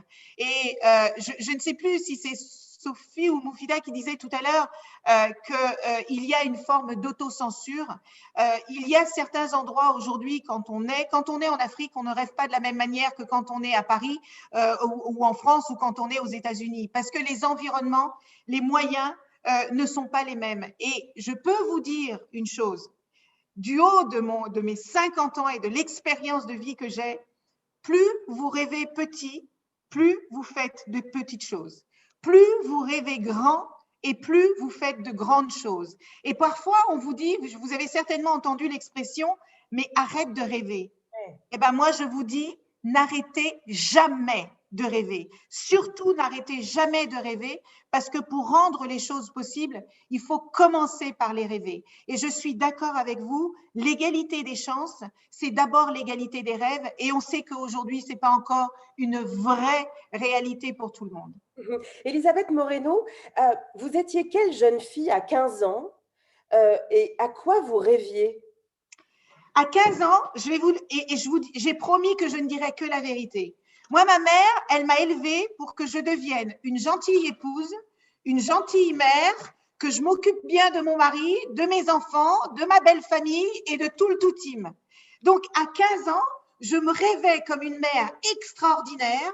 Je rêvais que mes enfants seraient magnifiques. Là-dessus, je ne me suis pas trompée. J'ai 2 filles qui sont magnifiques. Je me voyais cuisiner des petits plats extraordinaires. Mais je ne rêvais pas qu'un jour, je pourrais devenir chef d'entreprise. Pourquoi? Parce que dans mon environnement, Les femmes ne devenaient pas chefs d'entreprise, les femmes encore moins ministres, n'en parlons même pas. Et donc, justement parce que j'étais dans un cadre où le plus beau des rêves, c'était de devenir une maman accomplie, une épouse accomplie, etc., moi, je rêvais à ça. Et je vais vous avouer une chose, mes rêves ont évolué quand je suis arrivée au lycée et que j'ai découvert la philosophie. Et je vais vous dire pourquoi. C'est parce qu'en découvrant la philosophie, eh ben, j'ai réalisé que je pouvais réfléchir par moi-même, que je pouvais écouter ce que mes parents me disaient, mais que je pouvais aussi rêver par moi-même et que les rêves de mes parents n'étaient pas forcément les rêves de ma vie. Parce que mes parents rêvaient ce qu'il y a de meilleur pour moi, mais est-ce que c'est exactement ce que je voulais faire de ma vie? Pas forcément. Et là, j'ai commencé à rêver pour moi-même. Mais là, Elisabeth Moreno, ça veut dire qu'à un moment, il faut aussi, et il faut avoir le courage de ça, il faut aussi rentrer en conflit parfois avec sa propre famille, avec ses parents, avec ses proches, avec son quartier, avec des valeurs en fait qu'on nous a inculquées parce qu'on est parfois accusé de trahir. Enfin, vous voyez la difficulté. Est-ce que ça veut dire qu'il faut, il faut accepter de traverser ça parfois pour mieux s'accomplir, mais qu'à un moment ou à un autre, les choses rentrent dans l'ordre parce qu'on fait aussi la fierté des nôtres? Nora, c'est une super bonne question parce que vous voyez, même si je vous dis que j'ai commencé à rêver pour moi-même, je n'en ai jamais parlé à mes parents parce que j'avais peur de leur faire de la peine. Parce que je savais toutes les ambitions et tous les rêves qu'ils avaient pour moi, mais qui étaient limités à ce qu'eux voulaient. Et j'étais gênée de rêver. Vous voyez, j'étais dans l'autocensure, mais il faut que les femmes sachent que toute notre vie, nous portons cette autocensure en nous parce que d'abord, on veut faire plaisir à nos parents. Ensuite, on veut faire plaisir à nos maris. Ensuite, on veut faire plaisir à nos enfants. On veut faire plaisir à tout le monde, mais nous, on n'arrive qu'à la fin du fin. Il y a quelqu'un qui disait tout à l'heure, il faut se battre contre les rêves de nos parents, etc. Non, moi, j'avais trop de respect et j'avais trop peur de mes parents pour me battre contre quoi que ce soit. En revanche, quand ils me disaient, il faudrait que tu fasses ça, je leur disais, mais et pourquoi je ne ferais pas ça? Et en fait, j'ai réalisé qu'en leur parlant d'autres choses, je leur faisais découvrir des choses qu'ils ignoraient possibles. Et ils me disaient, mais tu es sûr que tu peux y arriver? Parce que nos parents, finalement, ils cherchent à nous proposer ce qu'ils pensent possible pour nous et avec leurs propres limites. Donc, sans aller dans le conflit, parce que respecter vos parents, c'est précieux, les parents, donc il faut les respecter, mais c'est aussi leur donner une autre manière de voir les choses, une autre manière de faire les choses. Et finalement, quand vous rêvez et que vous les amenez à rêver avec vous, eh bien, vous vous rendez compte qu'il y a quelque chose de magique qui se passe. Ils vous disent, ah ben alors vas-y, et si tu y arrives, on t'aidera. Donc, cette capacité qu'on a à rêver peut permettre aux autres de rêver. Et vous savez, il y a une citation de Mandela que j'aime beaucoup. C'est cette citation qui dit que faire briller votre lumière, ça n'empêche pas les autres de briller, ça leur permet au contraire de briller comme vous, mais sans éteindre votre propre lumière. Donc dites-vous que tout ce que vous ferez de grand bénéficiera non seulement à votre vie, mais ça bénéficiera aussi à toutes les personnes qui vous aiment. Et les personnes qui vous aiment pas, eh ben vous vous en fichez. Exactement. Mais Elisabeth Moreno, vous avez aussi fait des choix qui étaient plutôt ambitieux parce que de fait, vous avez monté une entreprise dans le bâtiment. On avait même voulu, si mes sources sont bonnes, vous orienter en CAP et là, vous avez fait non, hors de question. Moi, je n'irai pas en CAP. Vous avez continué en général, vous avez eu un diplôme, etc., etc. Vous montez une entreprise dans le bâtiment. Et puis derrière, vous continuez une carrière dans l'informatique. C'est-à-dire quand même des secteurs d'activité qui sont estampillés masculins. À quel moment vous avez réussi et comment, expliquez-nous, comment vous avez réussi à passer ces plafonds de verre qui font qu'on se dit « mais ce n'est pas pour moi, ce n'est pas des métiers pour moi ». Alors, je crois que nos rôles modèles tout à l'heure disaient qu'il faut donner du sens à ce qu'on fait dans la vie. Et je vais vous expliquer comment je suis rentrée dans ce monde-là, qui est effectivement très masculin, que ce soit le bâtiment ou la tech, et comment j'ai réussi. En fait, j'ai réussi parce que je ne me posais pas la question de l'ambition, parce que je n'avais pas été préparée à être ambitieuse. Donc, je faisais ce que je pensais devoir faire. Mais j'ai toujours eu très à cœur d'aider ma famille. Comme je suis l'aînée de mes frères et sœurs et que mes parents ne savent ni lire ni écrire, je savais qu'il fallait que je réussisse pour pouvoir les aider à s'élever. Et je savais qu'il fallait que je gagne de l'argent parce que mon père travaillait sur les chantiers, parce que ma mère était femme de ménage et qu'on avait une famille nombreuse. Et en tant qu'aînée, je me sentais responsable de travailler et de gagner de l'argent pour aider ma famille. Et c'est ça finalement qui m'a animée et qui m'a motivée toute ma vie. C'est-à-dire que je ne travaillais pas pour ma carrière, je travaillais pour aider ma famille. Et j'ai envie de vous dire ça. Quel que soit le sens que vous donniez à ce que vous faites, que ce soit pour vous ou que ce soit pour les autres, posez-vous tous les matins la question de savoir pourquoi vous vous levez et pourquoi vous faites les choses. Et moi, ça m'a donné une force extraordinaire parce que je suis tombée dans le monde du bâtiment par hasard. D'abord, j'ai fait des études de droit parce que je voulais devenir avocate. Et comme je ne trouvais pas des cabinets d'avocats qui me donnaient les responsabilités que je voulais, eh ben, je me suis dit, je vais monter ma propre boîte. Et je monte ma propre boîte. Mon mari travaillait dans le bâtiment à l'époque et on s'est associés. Et finalement, pourquoi ça a marché? Parce que tous les matins, je me disais, OK, j'ai des salariés, leur loyer dépend de moi, envoyer leurs enfants dans les bonnes écoles dépend de nous. Donc, il faut que je réussisse parce que si j'échoue, je n'échouerai pas toute seule. Il y a plein de monde qui compte sur moi. Et ça me donnait une énergie extraordinaire. Et en fait, j'ai réalisé, et ça, je vous le dis aussi parce que ça peut être utile, le succès appelle le succès. C'est-à-dire que plus vous réussissez, plus vous vous dites, ah tiens, je suis capable de faire ça. Donc, vous mettez la barre un tout petit peu plus haut et vous vous dites, alors, ça marche. Voilà, vous faites sauter le plafond de verre et il saute et il saute et il saute. Exactement. Mais en fait, pour faire sauter ce fameux plafond de verre, il y a plusieurs choses. D'abord, n'écoutez pas ce que les gens vous disent. Parce que les gens vont toujours vous dire ce que vous devriez faire, comment vous devriez le faire, etc., etc. Mais vous avez votre propre intuition. Vous savez ce que vous êtes capable de le faire. Et vous avez l'intuition de la manière dont il faut faire les choses.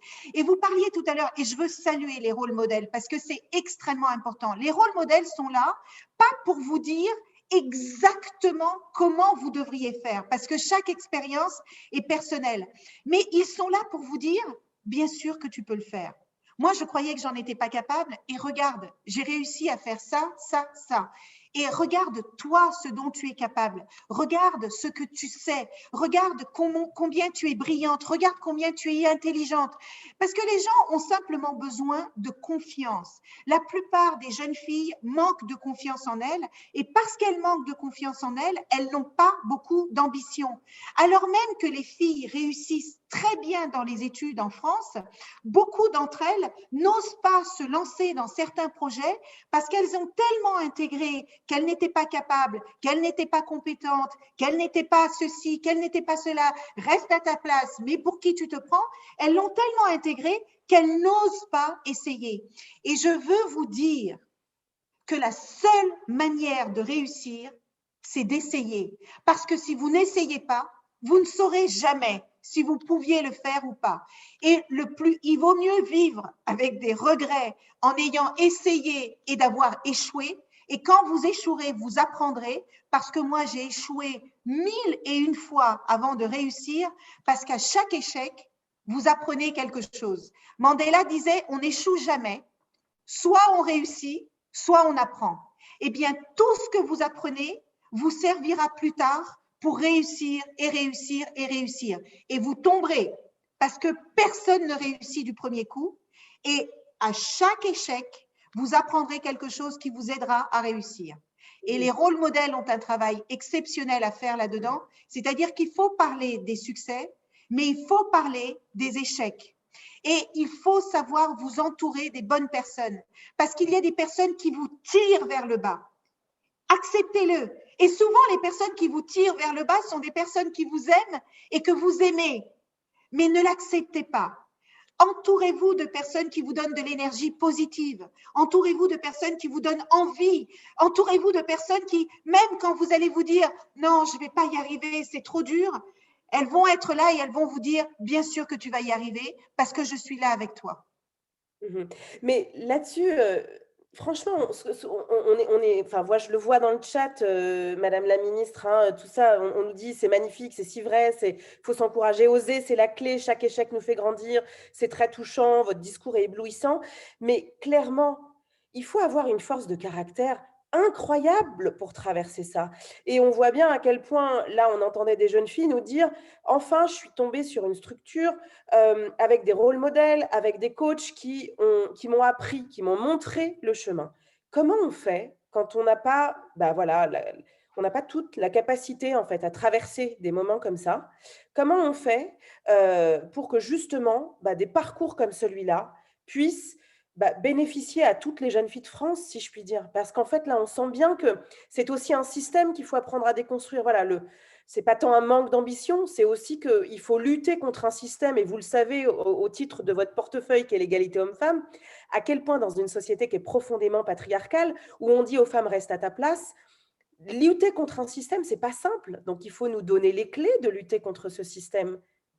Nora, en fait, je vais commencer par vous dire une chose. D'abord, le rôle des associations comme la vôtre est fondamental. Moi, je crois que l'État ne peut pas tout faire. Et je crois à un triptyque vertueux qui est l'État. L'État doit donner le ton. L'État doit voter les lois qui font que tout le monde soit traité de la même manière. Parce que pour moi, l'égalité des chances, on sait bien que tout le monde ne naît pas avec les mêmes chances. Le rôle de l'État, c'est d'aider ceux qui ont moins de chances à avoir accès aux mêmes opportunités et que tout le monde puisse rêver de la même manière. Ensuite, il y a le travail des associations qui est absolument fondamental parce que vous êtes au plus près des gens et vous allez pouvoir leur dire, leur raconter, leur expliquer, leur partager ce qui existe, leur apporter les informations dont elles ont besoin. Et il y a le travail des entreprises. Je sais que vous avez plusieurs partenaires qui vous accompagnent dans le travail que vous faites et c'est fondamental parce que je le redis, personne ne réussit seul, ni les individus, ni les entreprises, ni les associations, personne ne réussit seul. Ça, c'est la première chose. La deuxième chose, et ça risque de ne pas faire plaisir à tout le monde ce que je vais vous dire, mais il n'y a pas de meilleur investissement, que l'investissement sur soi. Parce que ce que vous apprenez sur vous, ce que vous apprenez à l'école, ce que vous apprenez lorsque vous allez faire des formations, ce que vous apprenez avec vos rôles modèles, ce que vous apprenez dans les conférences, ça n'a pas de prix parce que c'est ce qui va vous renforcer, c'est ce qui va vous donner davantage confiance en vous, c'est ce qui va vous permettre de découvrir des choses que vous ne savez pas. Et donc, je dis aux jeunes filles qui nous écoutent, on investit beaucoup trop sur le physique et pas suffisamment sur notre potentiel. On investit beaucoup trop pour aller chez le coiffeur, beaucoup trop pour aller chez l'esthéticienne, beaucoup trop pour avoir les fringues à la mode, beaucoup trop pour être parfaite au top. La perfection n'existe pas. Et ces investissements-là, c'est des investissements qui sont très ponctuels, très superficiels. En revanche, quand vous allez payer un coach pour vous aider à surmonter vos propres peurs, vos propres inquiétudes, vos propres angoisses, ça n'a pas de prix. Quand vous allez passer du temps, au lieu de passer du temps sur les réseaux sociaux ou à regarder des films débiles à la télévision, si vous allez passer du temps chez Revel, que vous allez voir vos rôles modèles, que vous allez écouter ce qu'elles ont à vous apprendre et à vous expliquer, ça n'a pas de prix. Donc, j'ai envie de vous dire, choisissez vos batailles. Demandez-vous ce que vous avez envie de faire de votre vie. Choisissez vos rêves et quand vous avez fait vos rêves, et laissez-moi vous dire que vos rêves sont personnels. Chaque personne a son propre rêve, a ses propres ambitions. Quand vous avez ces rêves, donnez-vous les moyens pour les atteindre. Ça ne sera pas facile. Ça ne sera pas facile. Mais je peux vous assurer que si vous mettez tout votre talent, toute votre énergie, toute votre motivation à atteindre vos rêves, vous rencontrerez quelqu'un qui vous aidera à les réaliser. 2, vous ne lâcherez pas des yeux votre objectif et comme par magie, vous allez trouver le moyen de le réaliser. 3, vous serez tellement fiers de vous que vous n'aurez besoin de personne pour vous dire que vous êtes belle et intelligente parce que vous le réaliserez par vous-même. Elisabeth Moreno, moi j'entends dans ce que vous nous dites que voilà, des associations comme Révèle, elles doivent, voilà, Révèle doit essaimer partout. Et il faudrait que toutes les jeunes filles en fait, puissent bénéficier à un moment de leur vie de ce type de coaching. Voilà, à 15 ans, ça nous aurait peut-être permis, vous, de vous voir peut-être ministre alors que vous étiez chargée de famille, aidante familiale en tant qu'aînée.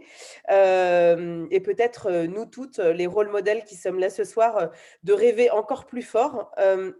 Si vous aviez aujourd'hui, voilà, j'imagine que vous rêvez encore. Alors à quoi rêvez-vous? Alors, Nora, non seulement je continue de rêver, mais je continue d'apprendre tous les jours. Parce que vous avez raison, les gens disent que j'ai réussi ma vie professionnelle, et c'est vrai, parce que je suis partie de tellement bas. C'est ça aussi qui est magique, en fait. Quand vous partez de tout en bas, vous ne pouvez que réussir, parce que finalement, voilà. Donc, c'est la première chose. Et j'ai beaucoup travaillé, parce qu'il faut quand même que tout le monde soit bien conscient qu'on n'obtient rien sans rien, hein. C'est pas en restant assis et en attendant que la pluie tombe du ciel que les choses se passent, hein. Il faut vraiment aller les chercher. Mais en fait, la réussite, c'est quelque chose de très, comment dire, d'abord, c'est quelque chose de très personnel. Je pense que quand Atina a fondé Révèle, elle ne se disait pas qu'elle aurait autant de succès qu'elle en a aujourd'hui. Et il a fallu qu'elle travaille, et il a fallu qu'elle trouve des partenaires et des associés. Et je suis sûre que des fois, elle a eu envie de baisser les bras parce que la vie associative, c'est pas facile. Mais elle s'est battue. Et aujourd'hui, on parle de Révèle partout. Et ben, la réussite, c'est aussi ça. Qu'est-ce que c'est pour vous la réussite? Parce que la réussite pour vous, Nora, ce ne sera pas la même chose que Isabelle, ce ne sera pas la même chose qu'Enora, ce ne sera pas la même chose que Sophie. Chacun a son propre concept de la réussite. Donc déjà, il faut trouver ce que c'est que la réussite. Moi, ma réussite, c'était que ma famille aille bien, que mes enfants grandissent bien, que moi, je sois heureuse et épanouie, parce que vous ne pouvez pas rendre les autres heureux si vous-même, vous n'êtes pas heureux. Et je voulais être un modèle. C'est drôle, hein? Ça vient peut-être du fait que je suis l'aînée d'une famille de 6 enfants et que je savais que mes petits frères et sœurs comptaient sur moi. Et je voulais réussir pour leur montrer que c'était possible. C'était ça, finalement, mes rêves.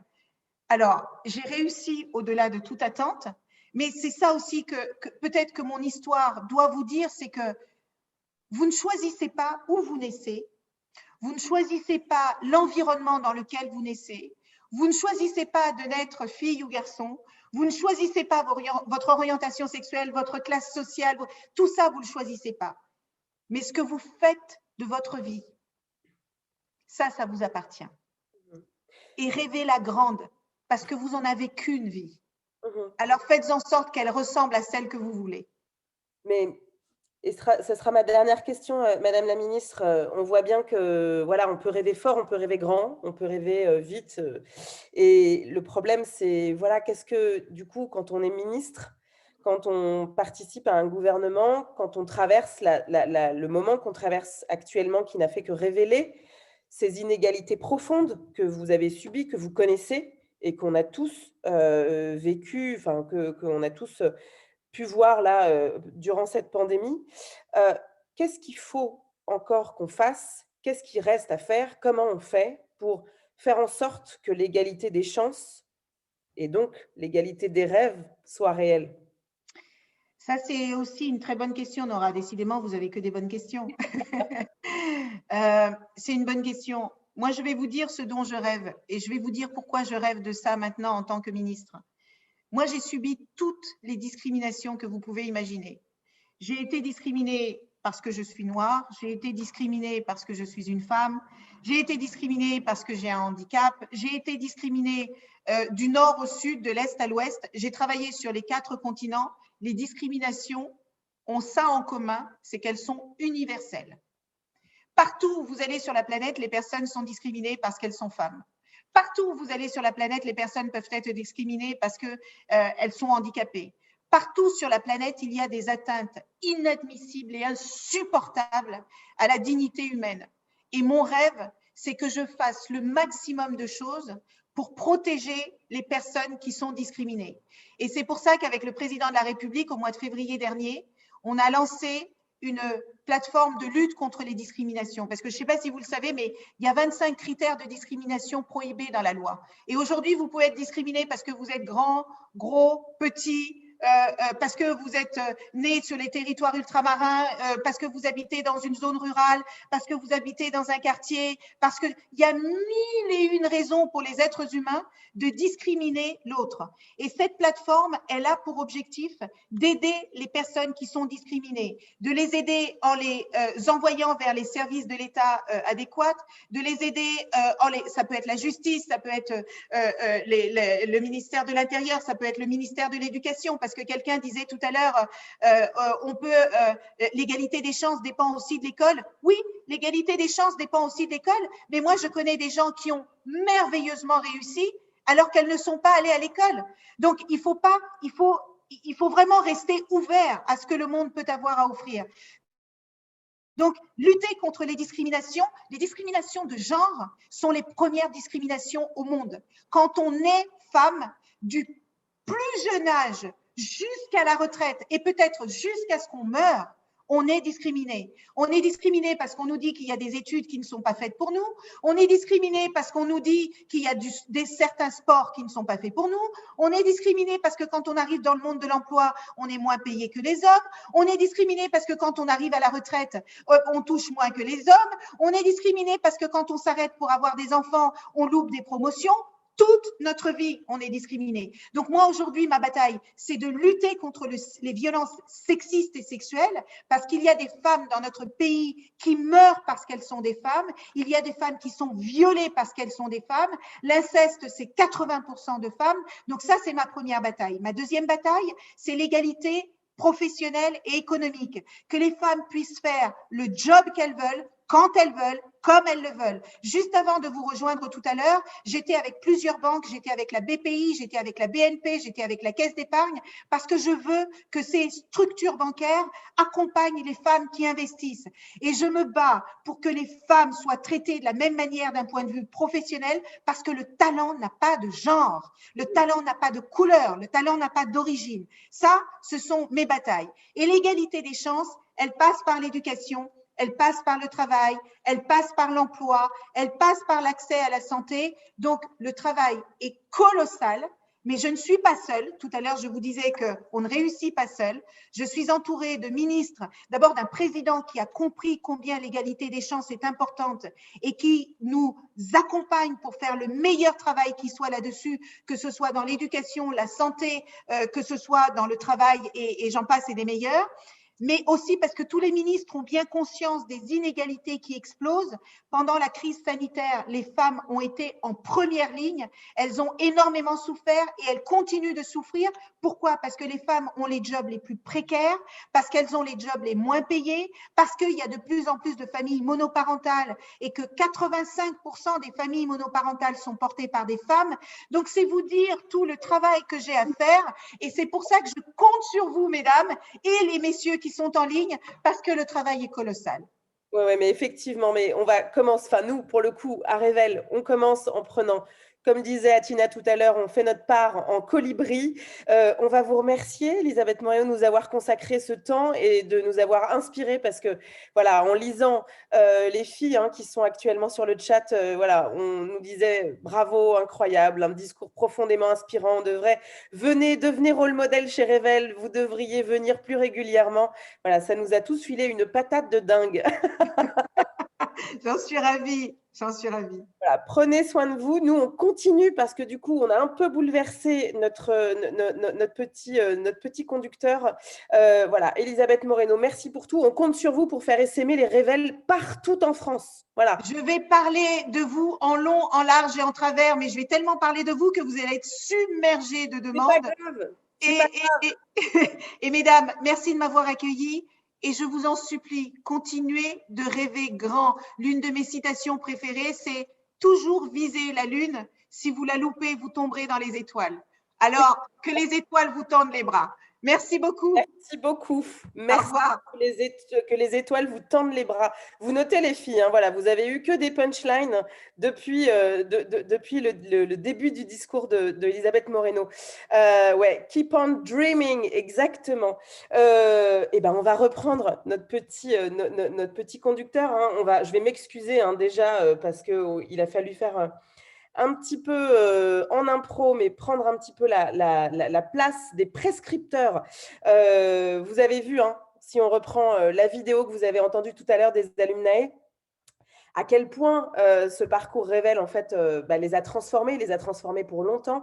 Et ça, on ne pourrait pas le faire sans les prescripteurs. Hein. Et dans notre communauté, les prescripteurs sont extrêmement importants. Alors, les prescripteurs, c'est qui? C'est ces personnes qui sont dans l'entourage des jeunes filles et qui vont du coup les voir évoluer hein, en mode avant, après, ceux qui vont leur parler de Révèle, faire en sorte de les conduire en fait à faire ce parcours.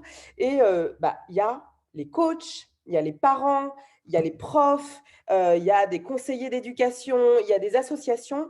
Et du coup, je voudrais qu'on fasse un accueil absolument dingue à Adia Sakira, qui est coach, un parent, une, Émilie Seili et Karima El Alaoui, pardon. Je ne vais pas écorcher vos noms. Donc voilà, c'est la bande des prescripteurs. Alors, Émilie, bonjour. Bonsoir. Alors, Émilie, tu es un parent. Oui. Et alors, tu es le parent de qui? Raconte-nous. Nawel Seili, une élève de terminale, 17 ans, qui du coup a connu votre association par son professeur de HLP, voilà, donc avec la philosophie. Elle était un petit peu réticente au départ, un petit peu comme la jeune fille qui est intervenue tout à l'heure. Et dès les premiers instants où elle a démarré son parcours avec vous, ça a été le plus grand bonheur. Voilà. Quand tu dis le plus grand bonheur, ça veut dire que tu as vu, elle était comment avant le parcours? On va se poser des questions, à se demander si ça allait lui apporter quelque chose. Je pense qu'elle pensait que ça n'allait pas lui apporter grand-chose d'ailleurs. Elle y allait un petit peu à reculons. Et puis, dès les premières coupures où elle est descendue, puisque voilà, c'était un visio, donc après on pouvait en parler en direct, j'ai vu, elle était hyper contente, épanouie. Moi, elle m'a fait un retour de rencontre extraordinaire, enfin voilà, que ce soit des jeunes filles, parce que ma fille, c'est vrai qu'elle évoluait plutôt dans une sphère masculine, parce qu'elle avait eu des rapports conflictuels avec des filles, donc voilà, elle n'était pas... Et là, elle a découvert des personnes, je pense qu'elle gardera dans ses contacts, voilà, les rôles modèles. Oui, quand même, oui, je trouve, surtout, elle avait peur de l'échec, ma fille. Et je trouve que vraiment depuis, ça s'est envolé. Elle se projetait sur des grandes écoles et elle n'arrêtait pas de me répéter qu'elle n'avait pas de niveau. Et non, après Révèle, il n'y avait plus ces questions-là. Elle a foncé, elle a tenté. On verra les résultats, ce n'est pas le problème, mais elle a tenté. Et c'est une jeune fille qui avait peur de l'échec. Et ça, pareil, ça s'est envolé. Elle a compris maintenant que l'échec apportait forcément quelque chose et qu'on rebondissait et que c'était pas dramatique d'être en échec, plutôt au contraire, qu'on pouvait s'en servir, rebondir et que ça faisait partie de la vie. Et ça, pour le coup, donc c'est quelque chose effectivement qu'on voit chez la plupart des jeunes filles. Mais Karima, toi qui es professeure et qui envoie donc régulièrement des jeunes filles effectuer ces parcours, qu'est-ce qui t'a le plus marqué, le changement le plus marquant que tu peux observer chez ces jeunes filles? Je vous remercie de me donner la parole. C'est très difficile d'intervenir après Madame la ministre, où c'était un très, très beau discours. Non, mais c'est pas grave. Tout ce qu'elle a dit et tous les messages qu'elle a transmis, c'était très, très juste. Moi, ce que je peux remarquer, en fait, je travaille depuis 12 ans avec la fondation KPMG qui m'a fait connaître Atina. Donc, je la connais depuis très longtemps. Et je sais tout le travail qu'elle fait et je partage exactement les mêmes valeurs. Et des fois, on se sent un petit peu impuissant en tant que professeur parce qu'on est là pour leur transmettre des connaissances. Mais au-delà de ça, il y a d'autres valeurs qu'on peut leur transmettre. Le thème d'aujourd'hui, quand on dit la force du collectif, c'est tout à fait ça, c'est qu'on a besoin d'être épaulé.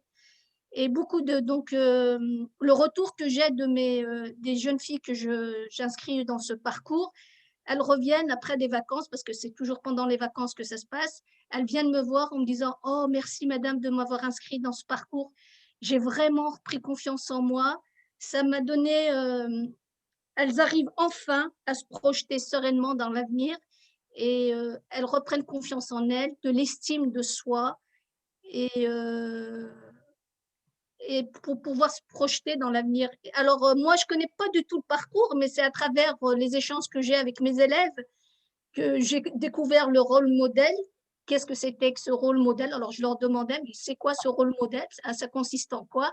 Alors, elles m'ont dit, c'est pendant une journée, on rencontre des femmes qui viennent d'un milieu populaire et qui nous donnent la force, elles nous parlent de leur expérience, de leur parcours, et généralement, elles occupent des super postes, madame, hein. Elles travaillent, elles ont des responsabilités et tout, hein. Alors, oh, merci madame, maintenant j'ai le droit de rêver. Elles m'ont donné le droit de rêver et le droit je vais y arriver. Alors, j'ai une jeune fille, par exemple, je peux vous donner un exemple. J'ai peut-être pris un peu trop longtemps la parole. Alors, vas-y, Karima, en 30 secondes max. Alors, déjà, si j'ai que 30 secondes, je vais vous la faire courte. Alors, je tiens d'abord à remercier Revel parce que grâce à Revel, lors du premier parcours, ils ont offert 5 ordinateurs aux filles qui s'étaient inscrites au parcours. Donc, pour ce deuxième confinement, elles ont pu suivre les cours. Donc, je les remercie pour ça et les entreprises partenaires, bien évidemment. Et je remercie également, j'avais une jeune fille qui voulait faire un BAFA, mais elle n'avait pas les moyens financiers de payer la formation. Et grâce à Floriane qui a fait des pieds et des mains et qui a postulé pour elle, qui l'a recommandée à la mairie de Rieux à Lyon, donc ils lui ont payé entièrement sa formation. Et merci encore pour tout ce que vous faites. Voilà, si j'ai 30 secondes, je peux vous parler des heures. Mais on aura d'autres occasions en vrai, j'espère, hein, de se rencontrer. Adia, tu es coach, tu fais partie en fait des fils rouges de ces coachs en fait qui vont suivre ces jeunes filles toute la semaine. Tu les vois, toi, se transformer de jour en jour. Oui. Toi qui te marque le plus. Alors, bonjour à toutes, bonjour Nora. Alors moi, je crois que ce qui me marque le plus à chaque fois, c'est ce qui se passe autour de la prise de parole. Le premier jour où elles vont avoir cette difficulté parfois à prendre le micro, ouvrir le micro, s'exprimer. Et finalement, le dernier jour où elles vont être en capacité de sauter le pas, d'exprimer ce qu'elles ressentent, d'avoir envie d'aller toujours plus loin. Et ouais, j'ai en souvenir notamment une jeune fille qui est passée là tout à l'heure, c'est Nouzlat. Alors, petite dédicace effectivement, parce que Nouzlat, elle fait partie des premières jeunes filles que j'ai accompagnées sur mes premiers parcours. Et en fait, oui, je l'ai vue aller je suis intimidée à parler, je vais monter sur scène et je vais parler devant une centaine de personnes. Aujourd'hui, par exemple, je suis devant un parterre de plus de 200 personnes, en fait. Et il y a l'exemple de Nouzlat, mais il y a aussi l'exemple de plein d'autres jeunes filles qui arrivent à prendre la parole pour s'exprimer, en fait. Et ça, pour moi, c'est fondamental, qu'elles arrivent à poser leur voix et exprimer ce qui se passe pour elles, en fait. Ouais, on sent qu'effectivement, cette dimension de s'affirmer, en fait, d'être capable de dire d'être capable de dire je veux ça, je souhaite, je veux, voilà. Ça, c'est quelque chose effectivement d'extrêmement important. Et tu dirais en un mot, Adia, que ces changements-là, une fois qu'on les a opérés, en fait, c'est pour la vie? Je le souhaite. Je le souhaite. En tout cas, ce qui est sûr, c'est que l'expérience Revel, c'est quelque chose qui marque dans le cœur, et dans l'esprit aussi. Et je crois en fait que à partir du moment où c'est une expérience qui est inscrite comme ça dans le cœur, dans le corps, c'est quelque chose qu'on peut reproduire à plein de moments différents de la vie. Et comme les jeunes filles se retrouvent ou peuvent se retrouver dans la communauté Révèle et ailleurs, je pense qu'elles ont aussi cette capacité, cette possibilité de continuer à expérimenter. Donc oui, j'ai envie de croire que ça s'étend dans le temps. Et encore une fois, les alumnae sont la preuve que ce qui s'est démarré peut-être il y a 5 ans, 6 ans, et ben ça perdure encore aujourd'hui, quoi. Ouais, on sent qu'effectivement, enfin, on sait pas, on sent, on constate, hein, on a vu qu'il y a une véritable communauté. Hein, les filles nous disaient, voilà, c'est une famille. On va vous remercier, hein, Émilie, Karima, Adia, merci. On vous applaudit très fort. Merci pour tout. Voilà, c'est aussi, c'est grâce à tout cet écosystème que vous avez pu découvrir, hein, aujourd'hui pour celles et ceux qui ne connaissaient pas l'association ou redécouvrir pour celles qui y participent, que ces jeunes filles en fait sont accompagnées, que voilà, elles finissent par éclore presque à elles-mêmes. Et c'est ça qui est extrêmement fort et puissant dans ces parcours. On avait à cœur, en fait, justement, de vous montrer et de valoriser, hein, tout cet écosystème, ensemble, la force du collectif, car Révèle, c'est d'abord une aventure collective. Rien ne serait possible sans toutes celles et ceux que vous avez pu découvrir aujourd'hui, voilà, les prescripteurs, les coachs, les parents, les partenaires, les rôles modèles, les alumnae, les jeunes filles, bien sûr, et voilà, toute cette petite communauté, en fait, qui crée beaucoup de liens, beaucoup de sororité. On l'a vu, hein, dans le chat, hein, ce mot est revenu régulièrement. Avant de se quitter, je voudrais, celles qui restent encore dans le chat, vous êtes encore 199, et c'est super que vous soyez encore 199, avec tout le retard qu'on a pris. Avec quoi vous repartez ce soir? Voilà, vous avez vu tout ce qu'on a pu découvrir aujourd'hui, des femmes extrêmement inspirantes, toutes autant qu'elles sont, qui ont décidé de donner une part d'elles-mêmes, de donner de leur temps, de donner de leur envie, de donner de l'espoir, de redonner, les filles elles me disent du positif, de la confiance, de l'énergie, de la motivation, de l'inspiration, du courage, de l'énergie, plein de rôles modèles, voilà. Donc vous repartez avec tout ça et on est ravis justement de se dire que Révèle, c'est pas juste une petite association comme ça, mais c'est beaucoup plus. Voilà, il y a une dimension familiale, il y a de la sororité, il y a de la bienveillance, il y a de la confiance. Voilà, on peut être en échec et vous l'avez entendu plusieurs fois. C'est pas grave en fait d'être en échec parce que c'est dans l'échec qu'on apprend aussi. Et du coup, cette énergie positive, cette motivation qui nous pousse à aller encore plus loin et encore plus loin, c'est ça aussi qui fait partie des valeurs de Révèle. On va vous remercier. On est ultra en retard, c'est de ma faute. Voilà, j'ai pas su gérer les temps, mais bon, c'est pas grave. On fera mieux la prochaine fois. Voilà, c'était l'échec du jour, c'est qu'on n'a pas tenu les temps, mais c'est pas grave. On voulait justement, c'est pas du tout la bonne heure. On voulait vous remercier, celles et ceux en fait qui veulent rester encore un peu. On voulait vous faire découvrir une super diapo en fait qu'on a préparée en l'honneur justement de la communauté. Bien entendu, vous nous retrouvez sur Instagram, sur Facebook, sur Twitter. N'hésitez pas à parler de Révèle partout où vous allez. Soyez les meilleures ambassadrices, que vous soyez des jeunes filles, des parents, des coachs, des partenaires, des gens qui découvraient aujourd'hui. On compte sur vous. L'idée, c'est, vous l'avez entendu, hein, c'est d'essaimer partout. Merci encore à vous pour la belle énergie que vous avez mise dans ce moment. Et du coup, on vous dit à très, très bientôt.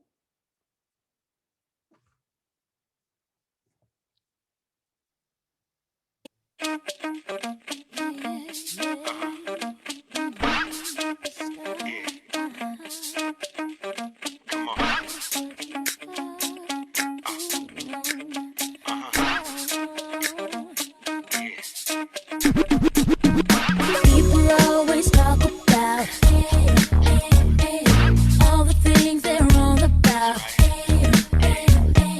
Write it on a piece of paper. Got a feeling I'll see you later.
closer.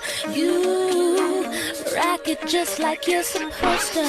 Hey, boy, I ain't got nothing more to say, 'cause you just make me wanna go.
Ah bah voilà, pardon, j'avais coupé mon micro. Je suis assez d'accord avec Émilie qui nous dit, bah, on va danser où maintenant? Bah ouais, je suis assez d'accord. On va danser où? Bah, on espère qu'on dansera avec vous très vite. C'est la fin. Ça a duré plus longtemps que prévu, on est désolé. Girl Power, rêvez grand, rêvez fort. Merci à toutes. Merci à l'écosystème Révèle. Merci aux équipes de Révèle sans qui rien ne serait possible. Voilà, Zoé, Sine, Atina. Voilà, je n'ai plus tout Perrine. Enfin, voilà, toutes les filles, pardon, j'ai pas tous vos prénoms en tête, mais merci pour tout. Et ben, on vous dit à très vite en espérant que cette fois-ci ce soit en vrai et qu'on puisse se serrer toutes dans les bras pour se dire à quel point en fait on est fiers et on est fortes. Et on vous dit à bientôt et surtout, vous prenez soin de vous. Allez.